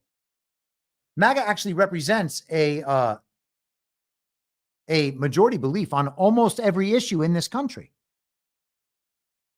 We are actually the true centrists, but we are also more concerned with freedom than equality, want the constitutional republic, not this democracy, a different democracy potentially in the future. We can talk about that. Maybe there's ways to get there, but certainly not this one. We don't want the inversion of the Constitution. It's very simple. So that goes because the actual right is anti-government, and it's also called anarchy sometimes. People say there are leftist anarchists. Doesn't make a lot of sense to me, but hey, man, they make up all sorts of shit on the political spectrum to confuse people. Regardless, that wouldn't be a goal. It wouldn't be a goal because it's entirely possible that at the end of any extreme, at the end of any of one of these continuums, the solution does not have to be in the middle.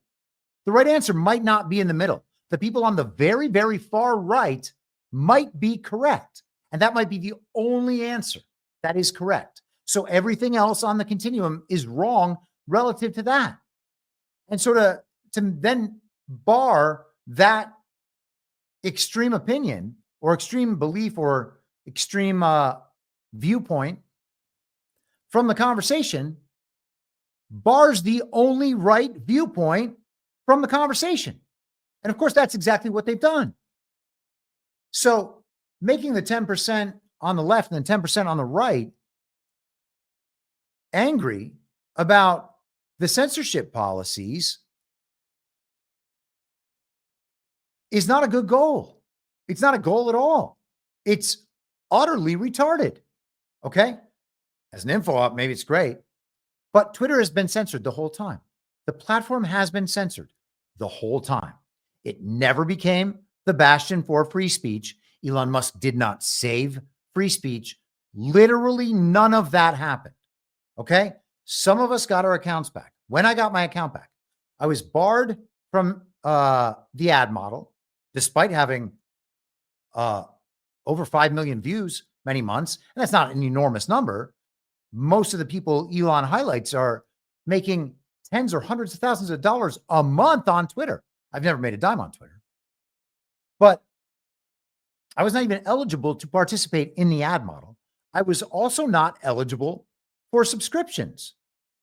If people wanted to support me financially because of what I was doing on Twitter, which was highly effective and I was gathering plenty of followers and was destroying a lot of big accounts, they weren't allowed. They weren't allowed to give me money for what the thing that I was doing that they liked, because we say the no-no words.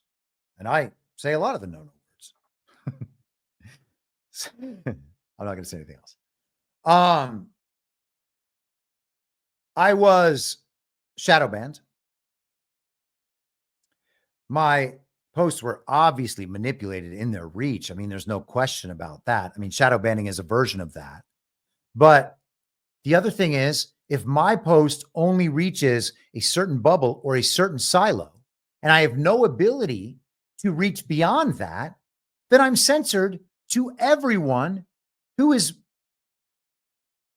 doesn't agree with me, who doesn't agree with me in some capacity, that we are linked in some way in that bubble. That's just censorship. And then, not to mention, I was also suspended probably 10 or 12 times in the 15 months I was back. That's just censorship. Okay. Any manipulation of the conversation is censorship. Now, I do not know that there's a scenario where, outside of what is legitimately unlawful, and I'm talking about like threats of violence. Even that gets into hazy territory. I think it's just better not to make threats of violence in general, so that we don't have to have that conversation. Like, I don't ever feel the need to make threats of violence. You know, I don't know why people do. It's, especially on the internet, it's so stupid. Like, what, are you going to say bad things to me?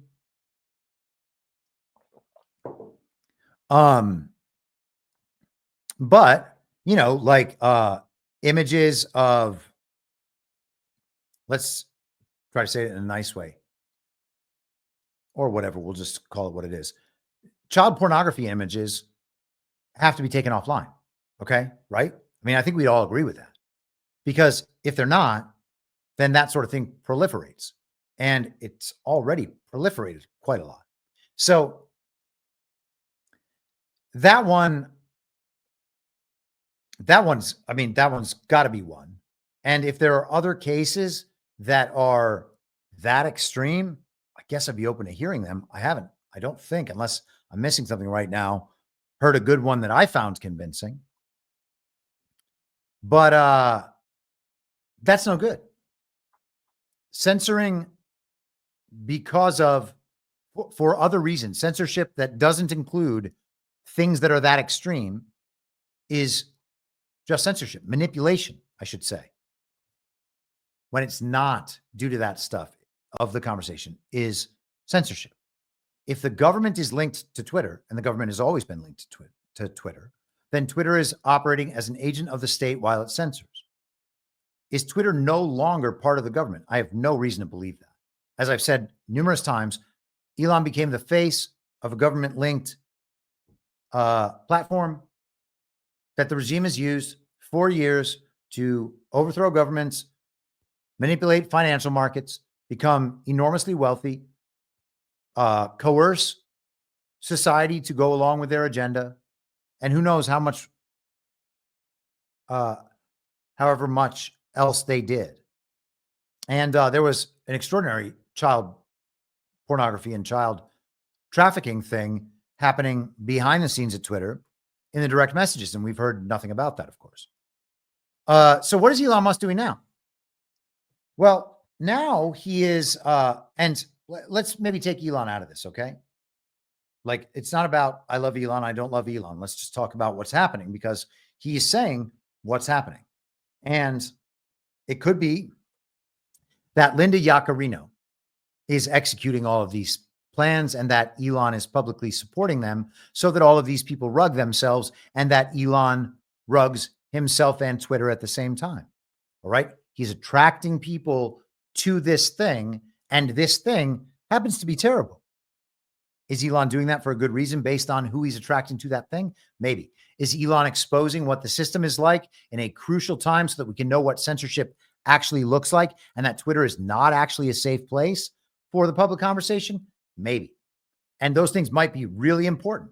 Okay. And again, I'm mostly Elon positive, but anything is possible. And we have to consider these possibilities when we encounter them. So it's possible that Linda Yaccarino is doing all this, but they're saying that that the conversation is, the incentive in the Twitter conversation is toward unregretted user minutes or user seconds. I think he said it both ways, which means we're here to capture your attention fully, but while you're on the app, we don't want you to become unhappy with being on the app. Okay? That is only the capture of attention and absolutely nothing else. They've talked about this stuff for years. These aren't new ideas. He's saying that we want to capture your attention and keep your attention by never making you unhappy. So we are going to algorithmically limit the reach of content that we suspect might make other people unhappy, whether it's true or not, whether it's relevant or not. If it makes them unhappy, if it's going to produce a negative experience, regretted user seconds, then its reach is going to be limited. And then we have, people were going crazy over this over the weekend. I don't know how real it is in terms of the people checking their own scores, but they're introducing like a social credit score based on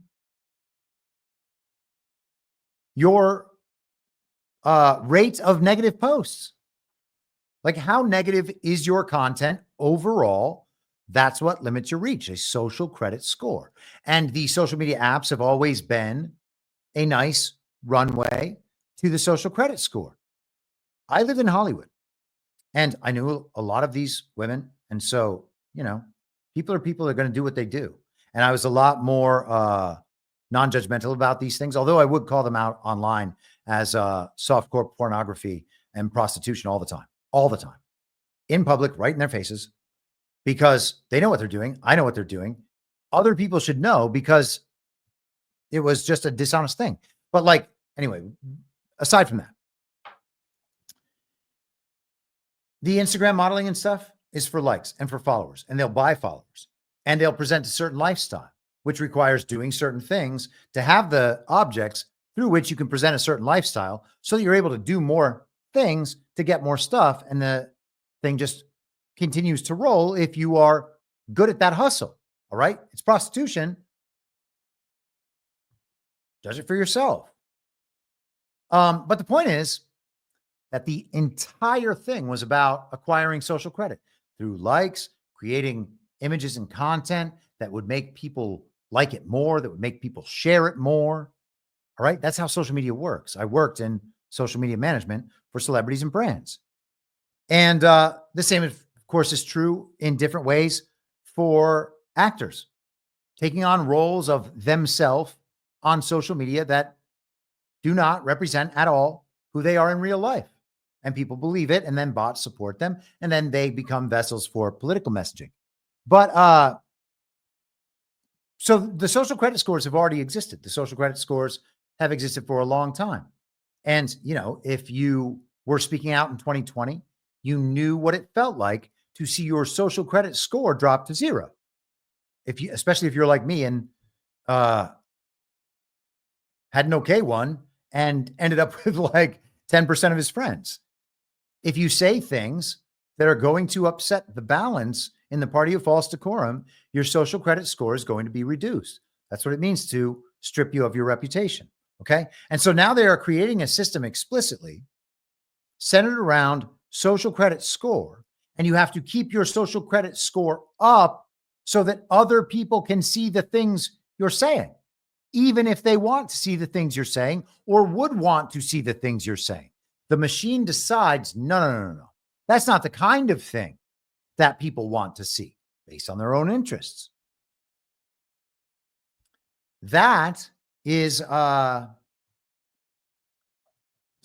exactly the techno dystopia that we were told China had brought into being in China. And we were told that that is the thing to fear, were we not? Now, people don't fear it anymore because Elon Musk is funny, and on television, he appears to be friends with Donald Trump.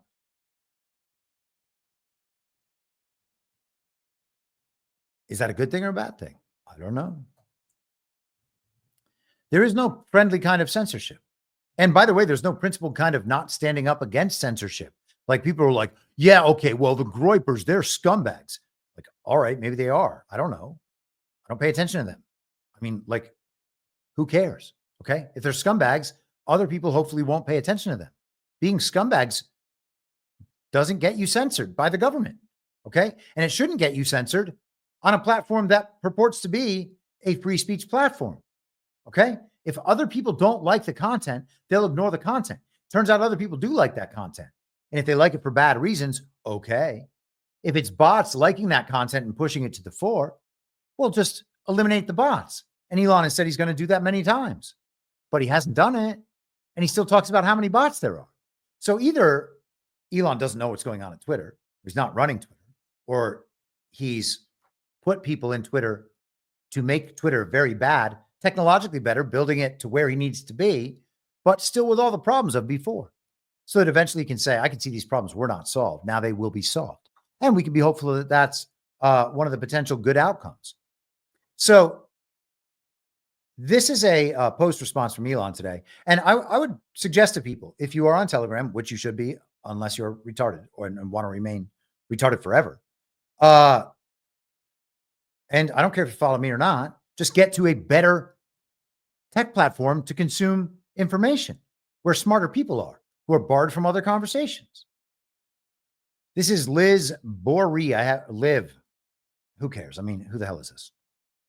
The sadism on this platform and the internet in general is appalling.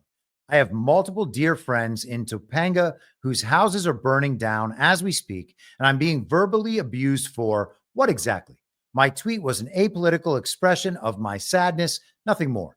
And yet I'm currently getting these kinds of responses. I'm not even a Democrat, LOL. A good reminder that conservative sadists are just as bad, if not worse, than liberal sadists, I suppose. Now, no, that's probably not true. Or they're just not conservatives. There's a lot of people who call themselves conservatives who are actually communists. All of Con Inc. are leftists, okay? They're neocons and they're Zionists. The regime's the regime. It just is what it is, okay? They're not on the right just because they say they're conservative and talk about Austrian economics. And if they're scientific materialists, another almost sure thing that they're going to be on the left, or they're going to be the kind of people on the right who are going to, probably destroy society, thinking that they're saving the world the whole time. And it's funny. I kind of ran through this yesterday with a Bitcoin maxi friend, some of this, and or maybe I talked about it yesterday. I don't need to bring it up again. Okay. But there's a belief system underlying these things. And if you are on the side of the bankers, spiritually and intellectually, it doesn't matter that you say you're adopting a technology that's fighting them, okay? Because you are ultimately part of the same problem, right? It is what it is. The currency, and Bitcoin is many things more than currency, is a tool. A tool can be used by good people. A tool can be used by evil people. And it's a very hard tool to seize control of, which is a great thing about Bitcoin. But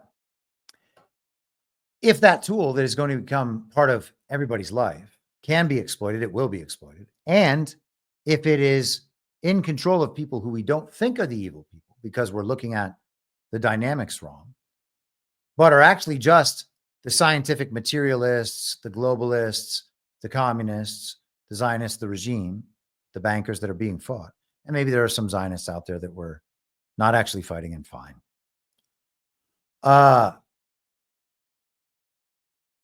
If you are, my point is, I got sidetracked on the Zionist thing. I try to be sensitive about these things because it really is a fine line that you have to walk to talk about these things seriously and not in the way that like the pro-Nazi op people do. Okay. There are Jews who don't believe in Zionism. They're anti-Zionist Jews. In fact, they believe that Zionism is a total inversion of their belief system. And so those people should be listened to about Zionism, should they not? Okay. There are also probably some Christian Zionists who are just confused. And the point's not to attack people, all right?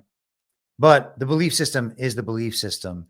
And the currency is the tool. The currency in the hands of evil people or whatever the tool is. I should have said the tool, not the currency. In the hands of evil people cannot be a good thing. And we see evil as the visible evil and not as its sources, all right? Because it's easy to deny that the sources of that evil exist in people who we haven't detected that evil in. Well, if you can detect the source of evil in that person, it's then very dangerous to empower a great many of those people with by giving them a very powerful tool or making the tool that they possess more powerful. So again, I'm not knocking Bitcoin. I'm still a software maxi. Okay. Because I think that is a way to defeat the regime and a necessary way, perhaps. Not fully convinced. Again, I'm not making any firm anything, certainly not for the next 12 days. I'm very pro Bitcoin. I'm still very pro Bitcoin. But the idea that there shouldn't be any skepticism about how the tool is being used or evolving is crazy to me. Like we can ask questions about everything but that. It's good to ask questions about everything but that. You're a scientific materialist, so you don't believe in God, but there's no reason ever to question Bitcoin. I don't know how anybody can possess that thought. That's crazy to me. And it's, it always turns out that the people who possess those thoughts don't think about society, don't think about religion, don't think about morality, don't think about the future and what's actually to come. It's just a utopian vision that once we have this, well, surely utopia will arrive after that. Well, no, it matters how the tool is actually used and who it's used by and what their goals are. It has to be that. Back to this. It is easy for someone to spin up hundreds or thousands of bot accounts and just troll for attention. Well, sure, it is. It's easy for entire bot armies to support influencers who are rolling out a regime narrative, a uniparty narrative on the right or the left. They have millions and millions of followers. Look how popular this person is. The things they say must be important, right? Everybody at the Daily Weimar, very popular. People at the Blaze, very popular. Kurt Schlichter's got 400,000 followers on Twitter. Maybe he's got 500,000 by now. Nobody engages with him. He tried a podcast out. Nobody listened to it. It was an embarrassing joke. He writes based in red-pilled shit for Town Hall, a fully possessed outlet. It's a joke. What got him that popularity? No one engages with his content. Okay. And he's been around forever and had that following the whole time. So it means nobody's actually paying attention to him, but he still looks like a prominent person that plays a key role in supporting Ron DeSantis. Okay. So hundreds of thousands of bots, they can support any view they want by making it look really, really popular and then disincentivizing any opposition to it. Okay. Beyonce is wonderful. I used to make fun of Beyonce on Instagram in Los Angeles during the feminist movement and the BLM movement. People got so angry because they were convinced that everybody has to support Beyonce.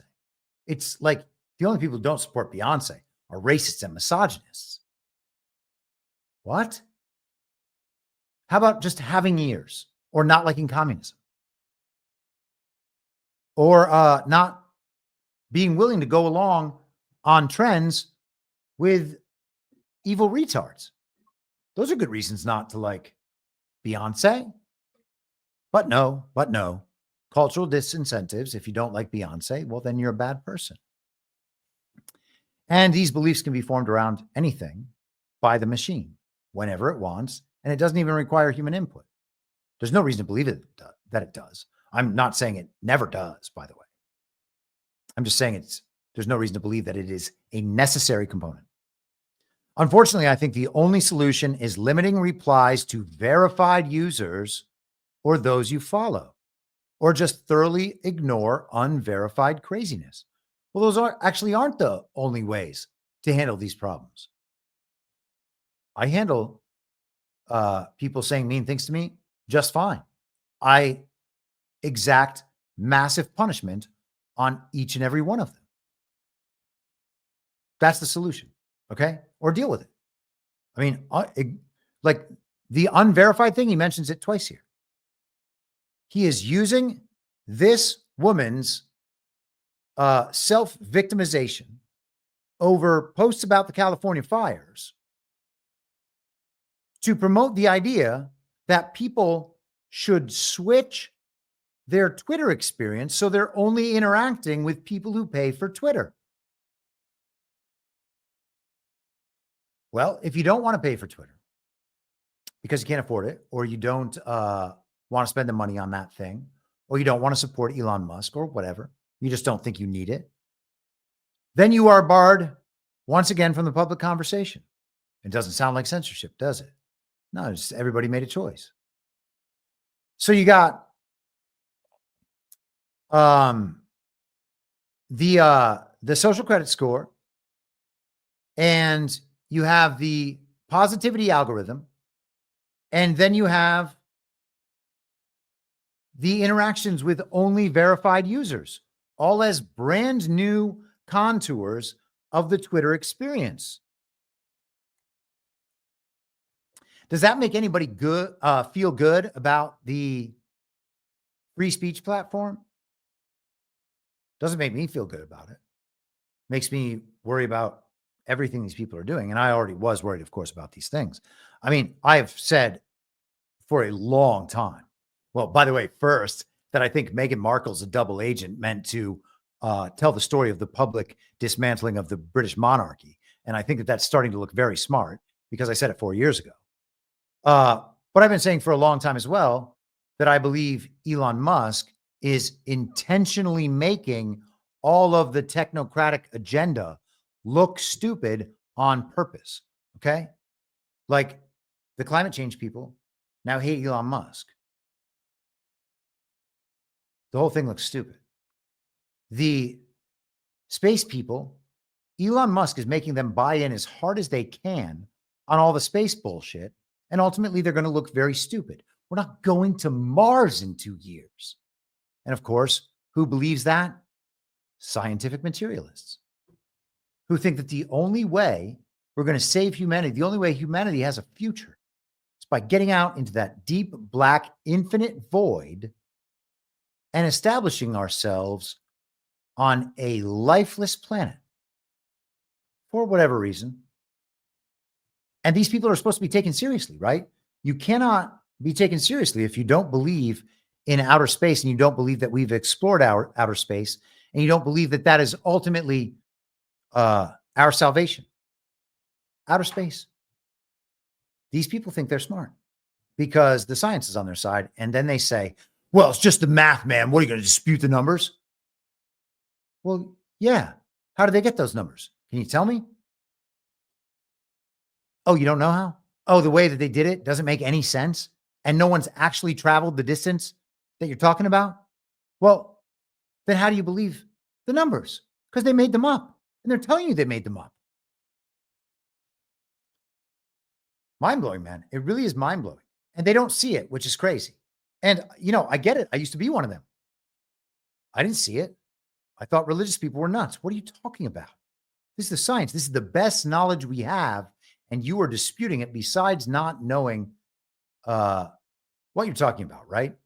And I'm just going to pause for a second, take a drink of water.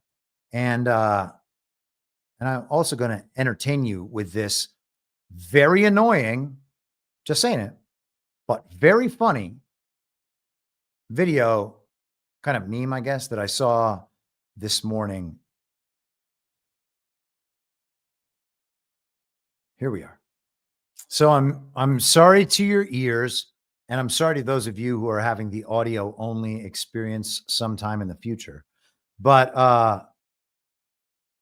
yeah, I mean, and that's how you do it too. I'm not saying I ascribe to every statement made in that video. Okay. But that video is very funny, very annoying, very aggressive, and the sort of thing that these people don't want to see because it confronts them with their own total unseriousness. And that's what they don't want to be confronted with. When you're making an appeal to authority as though it is your knowledge, The last thing you want to do is have someone make you look, obviously, especially to others, as totally unserious. So sorry, but that's what you got to do. And I think that video does it pretty well. So it basically, for those of you listening, it just talks about how moronic the spaceman beliefs are and the sorts of people that believe in them.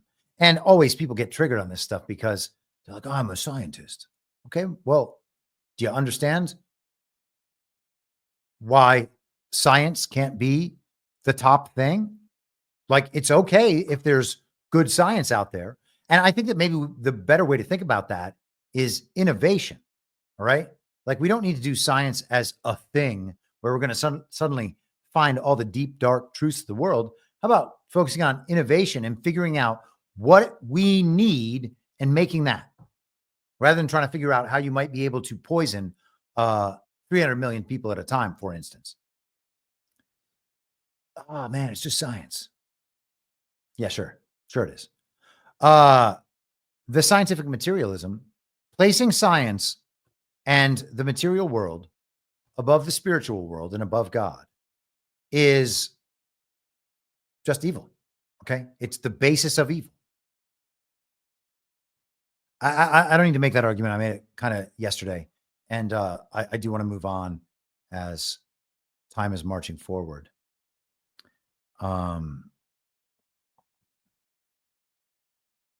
Here's what I want to talk about. Okay. So we've had now this week a story about Dana White joining the board of directors at Facebook Meta. And he is a Trump friend. I mentioned, I think, on this show, but maybe not, that he is also a client and sometime business partner of Ari Emanuel, who runs the talent agency WME. And of course, they have a million other things that they're involved with, like controlling an entire industry, basically. And he was the brother of Rahm Emanuel, who is the chief of staff of Barack Obama and the ambassador to Japan, under the fake administration of Joe Biden. And they have a brother who's one of those transhumanists who thinks that people become worthless at old age. And so for the good of everyone should die as they must at 75. Like, you hit 75, that's your limit. Now you're dead. So I have deep distrust for that entire chain of things. I don't know the man. I don't know what's in his heart. I don't know what's going on in the background. I cannot possibly know any of those things, but everything that's up in the foreground is bad. So Dana White he's on the board of directors of Facebook Meta now, as though they are just a normal private company being run by their board of directors. All of this is very likely a total sham. Maybe Dana White is just gathering information. So be it, whatever it is. Mark Zuckerberg looks like he was submitted years ago by Donald Trump. And we can talk about that. We can take that into our thinking. I'm not here to deny that argument. But now what they are doing is removing all of their censorship, quote unquote, removing it. This is just from Badlands Media today.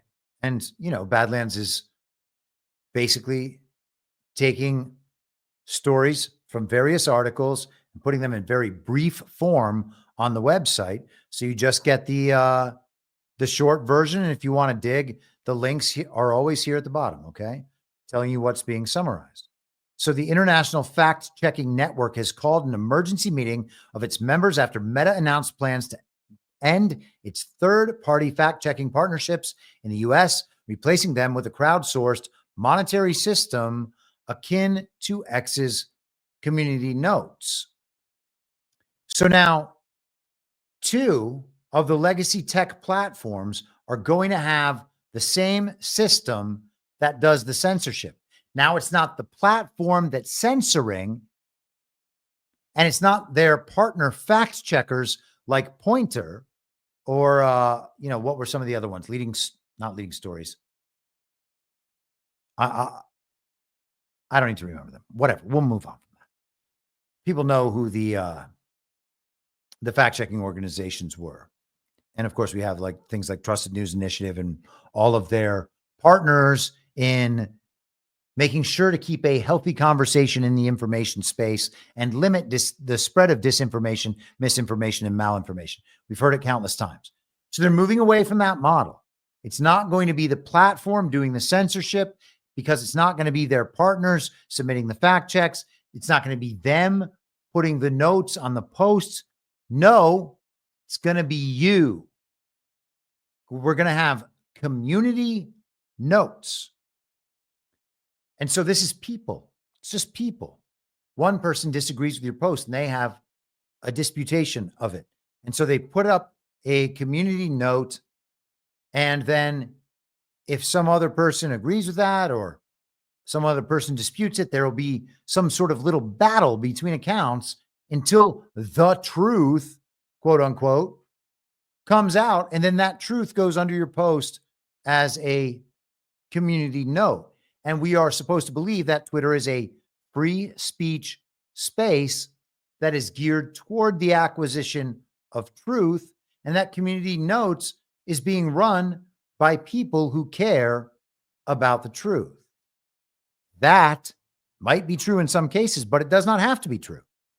It doesn't even have to be people. Okay. You think they can't run AIs to do the community notes thing?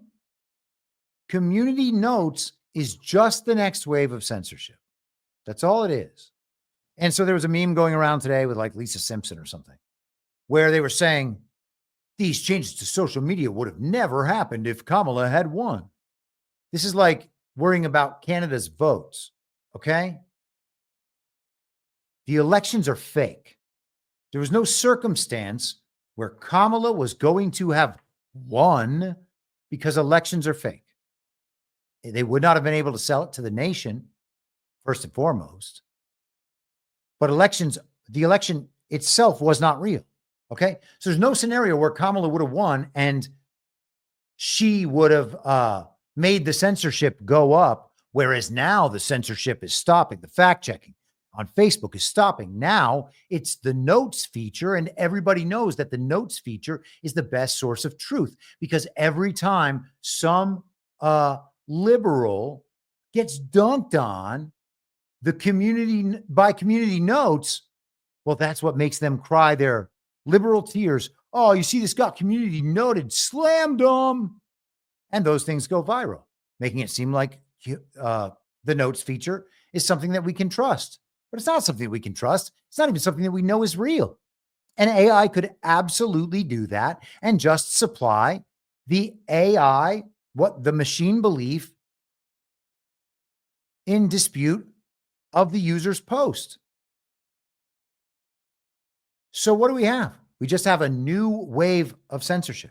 Okay. Censorship didn't go away. Fact checking didn't go away. They just changed the method and we're cheering it.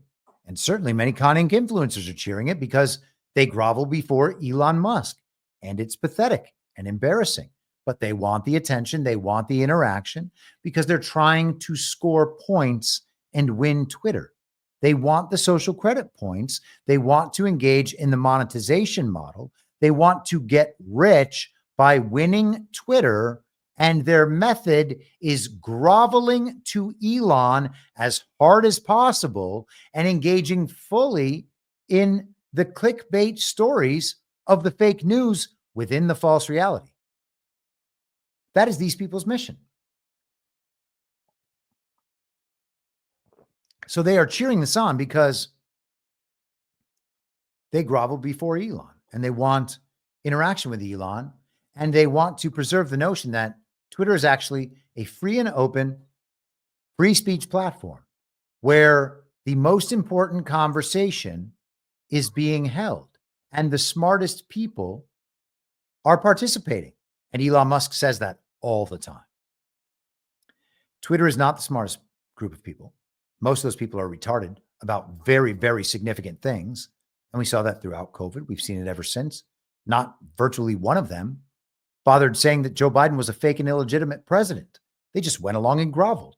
And because the enforcement of the crowd and the environment kept them having to repeat that notion, they actually formed their other thoughts through the idea that Joe Biden was a real legitimate president, which makes them wrong about an untold number of things necessarily, because they have a foundational belief that's wrong. So every belief that is supported by that foundation is going to be negatively affected by that foundational mistake.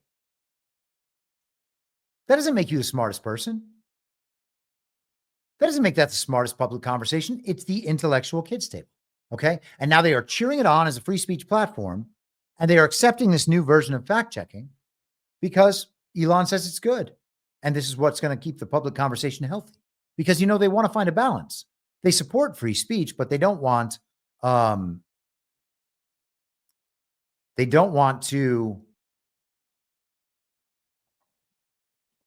see a bunch of the stuff. They don't want to get harassed. They don't want to get embarrassed in their own channels. They don't want to be exposed for who they actually are. And I experience that often during the Ron DeSantis op. You can tell that these people are easily embarrassed when the parts of their false identity are chipped away. I get it. I used to have false identity features as well. I might still have some, and hopefully they will, I will become a better person someday, and maybe somebody will find and exploit those, and all good. Either I will learn from being wrong about something, or I will absolutely turn it around on them and and eviscerate them, not violently. Okay. What else? Okay. So with all that in mind, we have a censored information space, this legacy information space, now fully censored, even on Twitter. Everybody can see it. All right. We are coming to a very important moment in time, an inflection point, and it doesn't have anything to do with the fake election or the fake tabulation of the certified electoral votes the other day. And it doesn't have anything to do with whether or not we see a fake inauguration. Okay. And, you know, if Trump wants to have a big ceremony and show that to the nation, I'm all good with it, but we don't need to pretend it's necessary. Okay. He's having a big arena party on the night before, on the 19th. And I believe on the 20th or 21st, the quote unquote TikTok ban will go into effect that Congress passed, not that Trump did in 2020, but that Congress passed last year. These are major events coinciding. The TikTok thing is going to be interesting. I really think that's going to be interesting, because I think that TikTok is under the same situation, as I said before, as Twitter. Jeff Yass has something like $20 billion in TikTok, and he also has an enormous sum in DJT. How's that work? DJT was initially TMTG, which was like an umbrella company, a SPAC, and they had various media and tech properties underneath that banner. Could they be holding TikTok under that banner? I suspect that's possible. I don't know if that's possible. Don't make your investment decisions on my words, but possible. So there's a big thing happening in information with TikTok on that day. We're seeing major changes in terms of the censorship methods on the legacy social media platforms, making it look like they are pro free speech, and the censorship that is happening is not actually them doing it. It's their algorithms, and it's the actual users of the platform who are censoring these people, and they're not being censored. It's not freedom of speech that they're lacking. It's only freedom of reach. They can say all the things they want to say to nobody. They are totally welcome to do that. That's freedom of speech. So with that in mind, there are other changes coming. And I was immediately piqued in my interest about this the other day. This is uncensored AI, AI without the censorship. And so you can sign up for their beta. There's some sort of wait list. There are people using this AI. And I saw a post, supposedly from this AI, I believe it is, that corrected someone about al-Baghdadi and said, no, that guy is actually an Israeli intelligence asset named, I think it was Elliot Shimon. Okay. And actually let's ask Perplexity and let's see what this AI tells us. Maybe we'll just fact check this to make sure. Was al-Baghdadi, I think I spelled that right. Might have misplaced the H. Actually named Elliot Shimon. Da, da, da, da. No. The claim is a conspiracy theory that has been debunked, they say. The conspiracy theory suggested that al-Baghdadi was a Jewish Mossad agent named Elliot Shimon, or Shimon Elliot, is false and has no credible evidence to support it. Edward Snowden, who was falsely cited as the source of the claim, has called it a hoax. Okay, well, maybe it is a hoax. And if that came from this AI and it's a hoax, that would be very bad. I have not looked into this claim. Maybe one of you has. If you have, please let me know what it is you have found, because I certainly do not trust the machine on that claim. But I found that that answer to be surprising and interesting because I had never heard that claim before. Okay, so I was like, okay, well, I got to check out what uncensored AI is. And so here we are, AI without the censorship. Sign up for the thing if you want. Oh, damn. What does America First mean? It's answering its own question. Then we'll get to the other part. America First is a political slogan and movement that emphasizes prioritizing the interests of the United States above those of other nations without showing preference for any specific country. So it is clearly trying to immediately appeal to MAGA and to America First. Now, so is this coming from the good side or is this coming from the bad side, looking to sweep people up into an AI that they will trust because it says it's uncensored and then end up believing and consuming a lot of totally false information? It's totally possible. You can't ignore it. Or is it coming from the good guys and it actually is uncensored? So it's coming, it's fully launched on January 20th, 2025. Now, if that doesn't catch your eye, that an uncensored AI could be emerging on January 20th, 2025, are you fully there? That could potentially be a big deal. And it turns out also, actually, you know what? I think I can find it right here.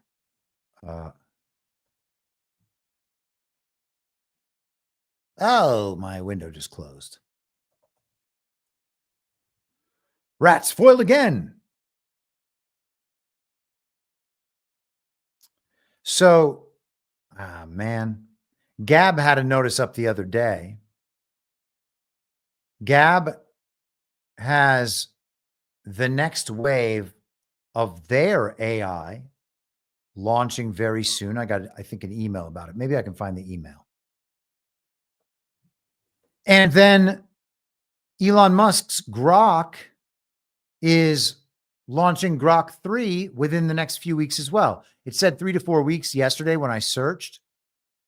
Could it be 12 days? Could it be right after that? Well, maybe. And I think that the timing on these things is not at all random. I think the timing of these things is very clear. It all meets around this same day. Now, I don't know if one of these, so Gab has had an AI for a long time, and Grok has had an AI for a long time.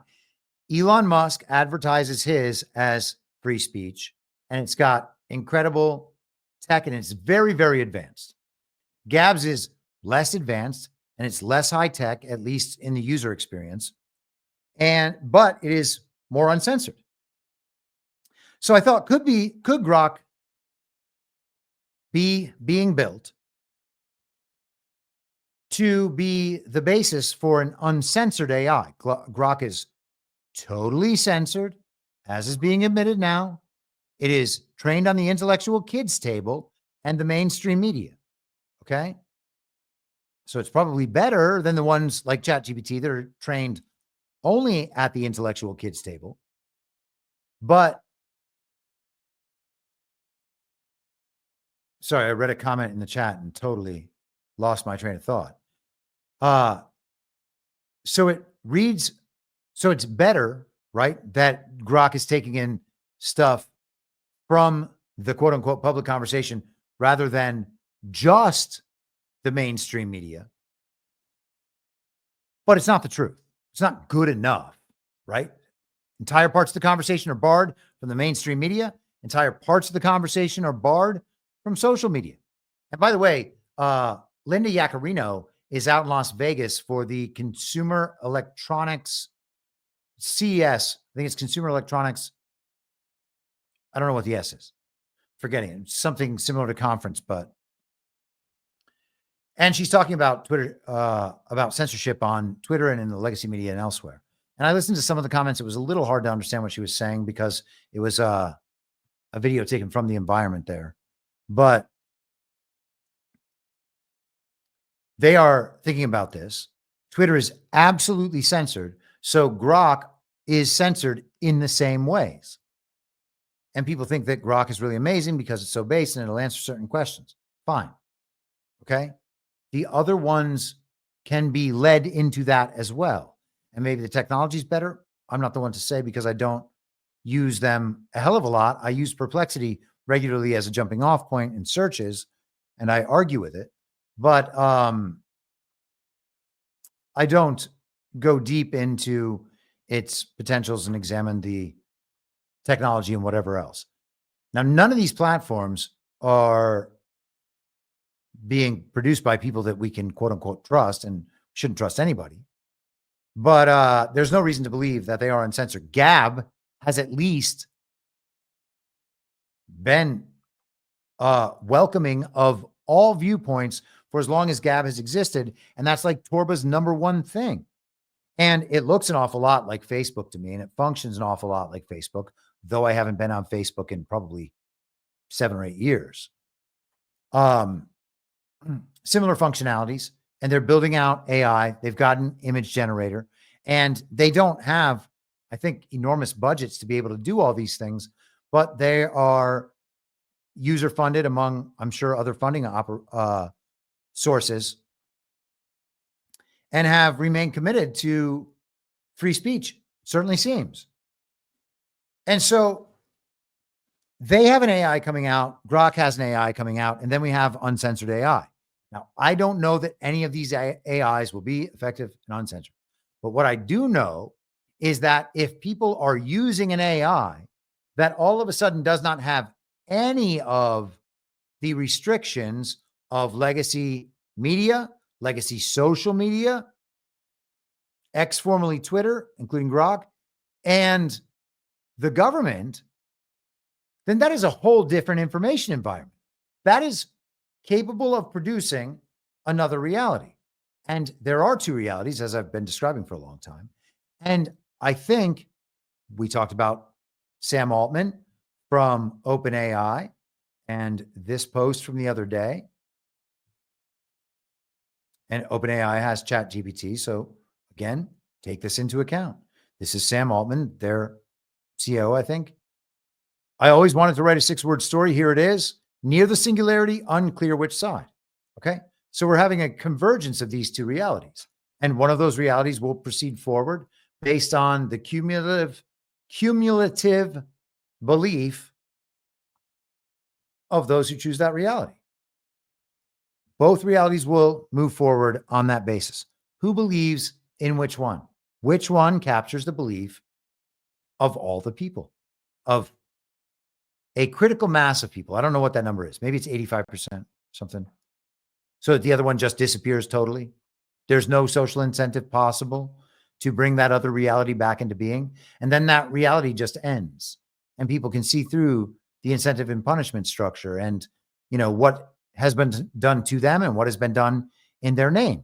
And then most of those people will respond in rejecting all of that. And hopefully many of them will immediately begin seeking out positive ways to contribute to the other thing. That's what happened to me. That's the process I went through. I think it's happened to a lot of people. And I call those people, including myself. I was at one time a redeemable communist, and now I am working to redeem myself from that. By the way, there's going to be a whole lot of redeemable neocons out there too. So, being like, oh, you voted for the left. Well, yeah, you voted for George W. Bush and John McCain and Mitt Romney, and Ted Cruz in the 2016 primary. There's plenty of people out there like that, right? It's not a contest. The point is making the move toward the positive thing, because that's what ushers in the American Renaissance.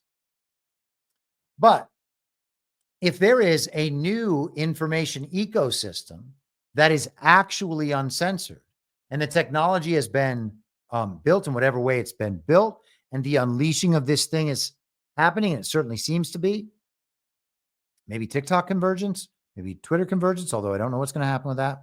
I think it's possible it just goes away because it's so useless. I mean, I live my life without it. I see posts from it, and sometimes those have value. I'm not saying there's no value there whatsoever, but in terms of being your understanding of what the world is, it is a terrible, terrible, awful place to do that. And it's being presented as the best possible place to do that.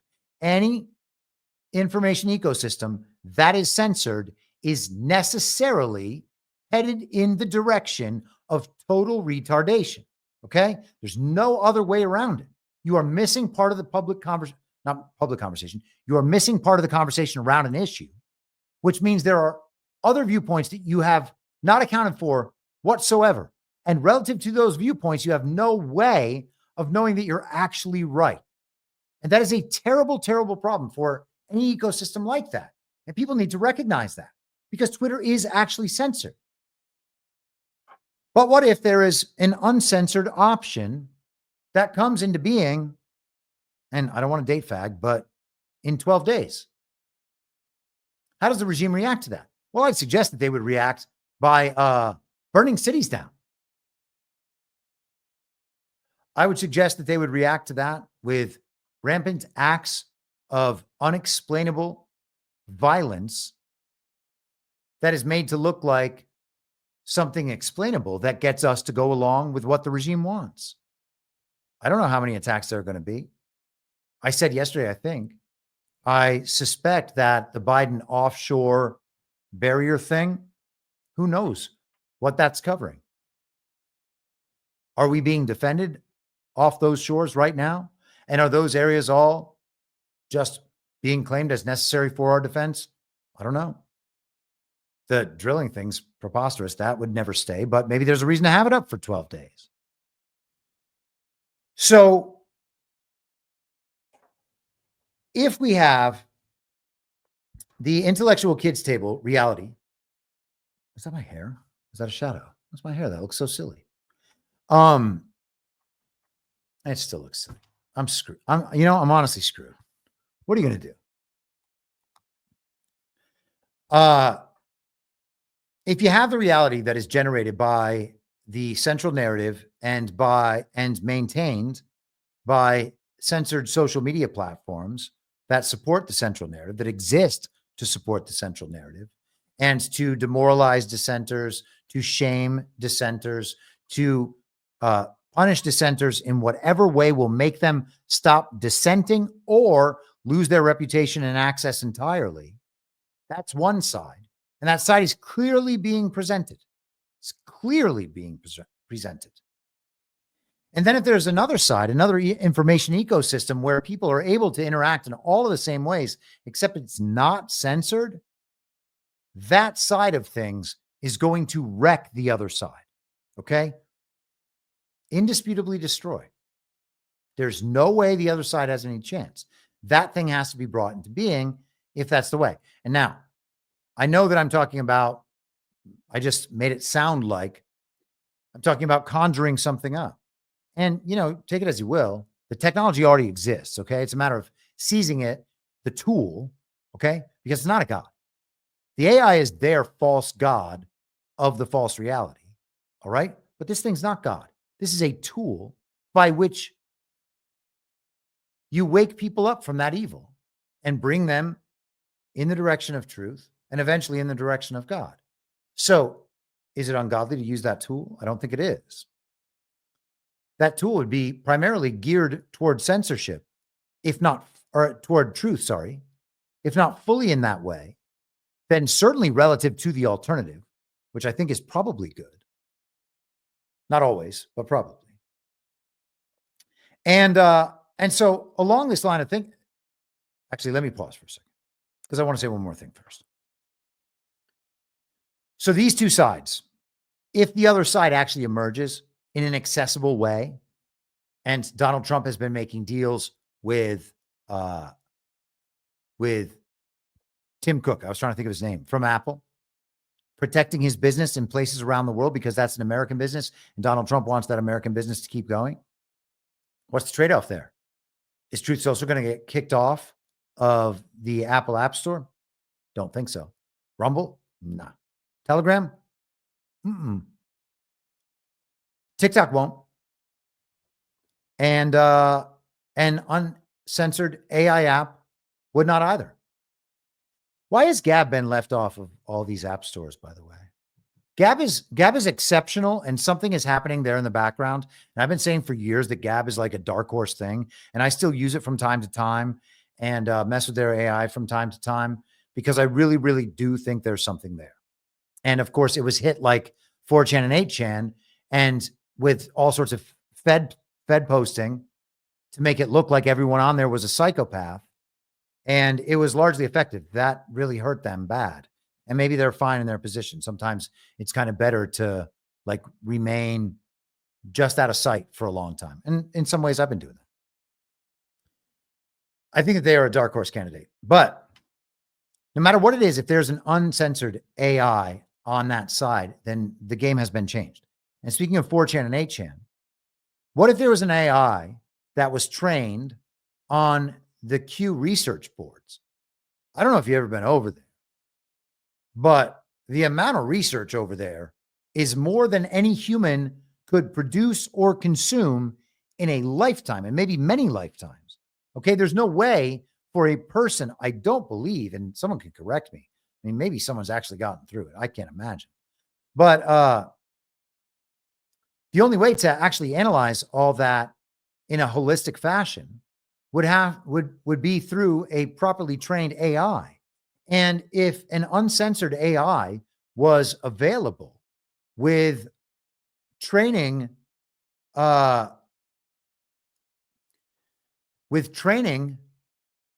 the Q research boards and from who knows how many channels, maybe from Truth Social, maybe from different people's Substacks, maybe from Telegram posts, public Telegram posts. I don't know what it's being trained on.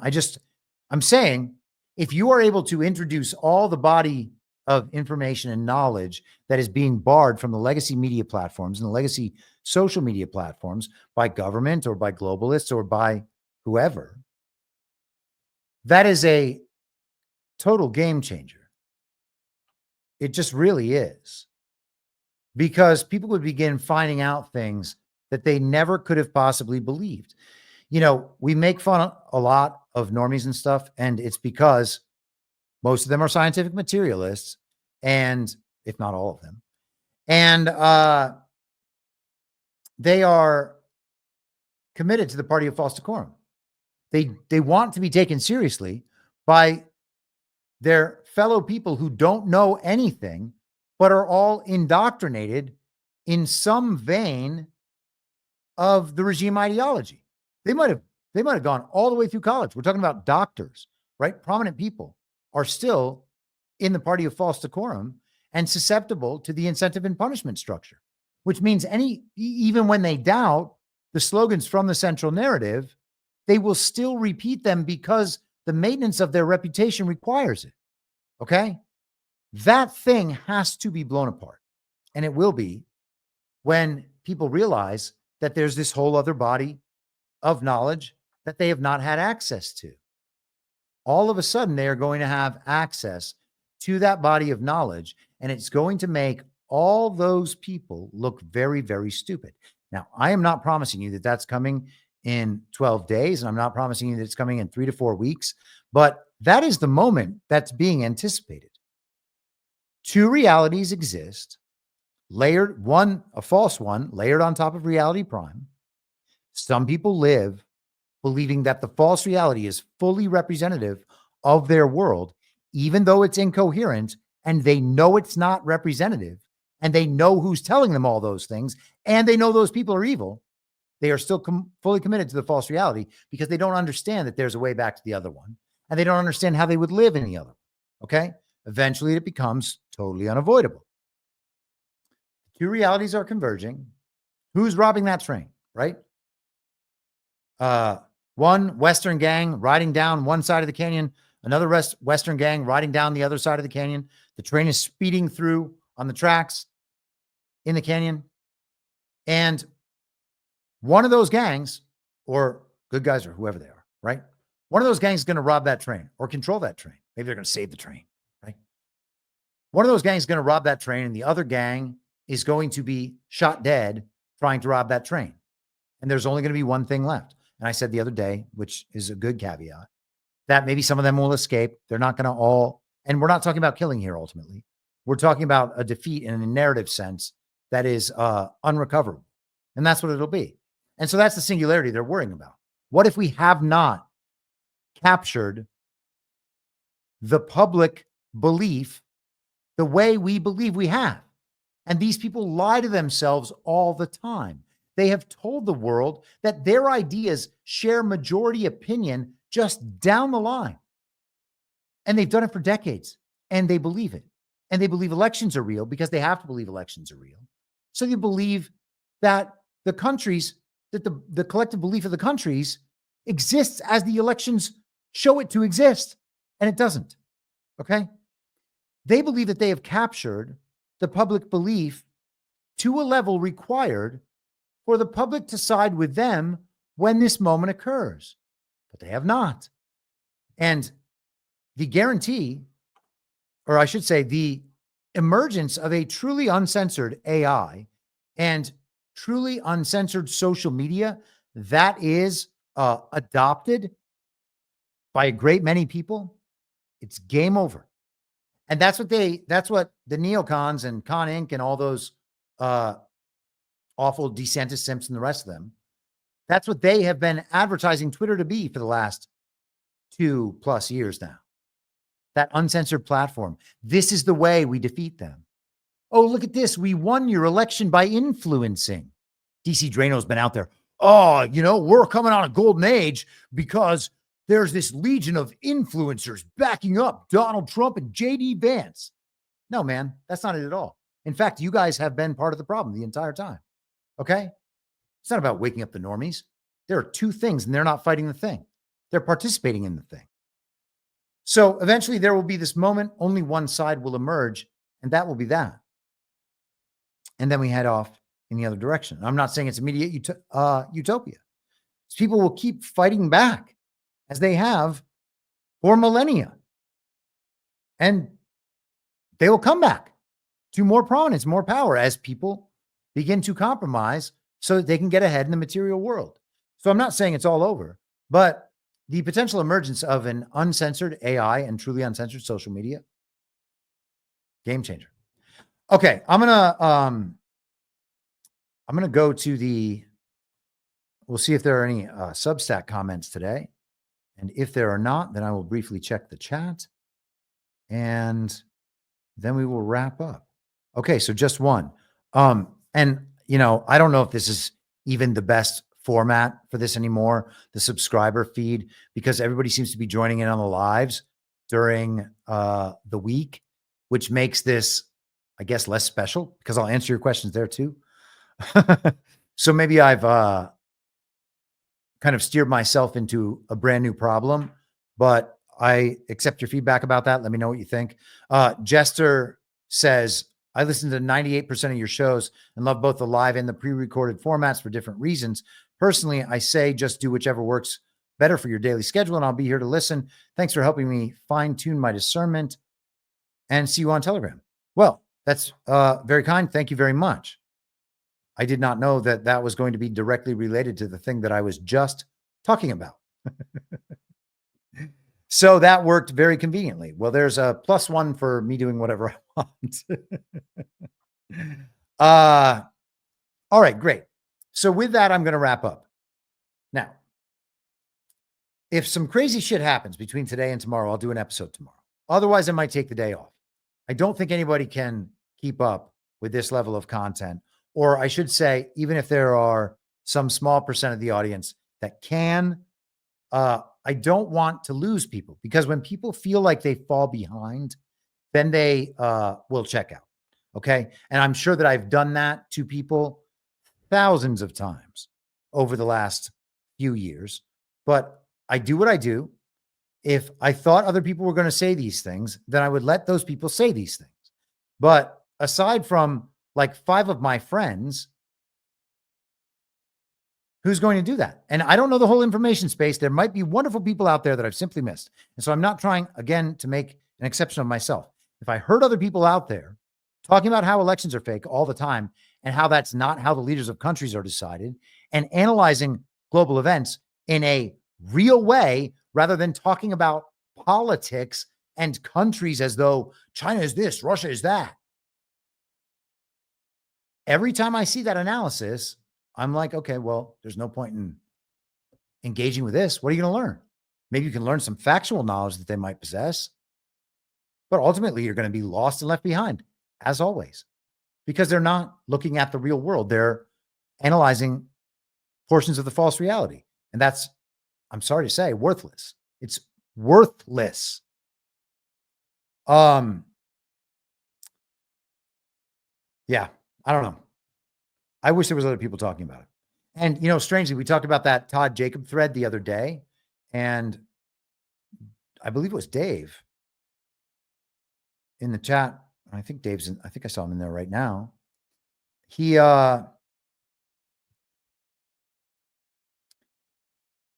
clipped, let me see if I can find him. He clipped a segment from yesterday's show, a long segment, and put it up, and I'm very thankful for that. Thank you, Dave. And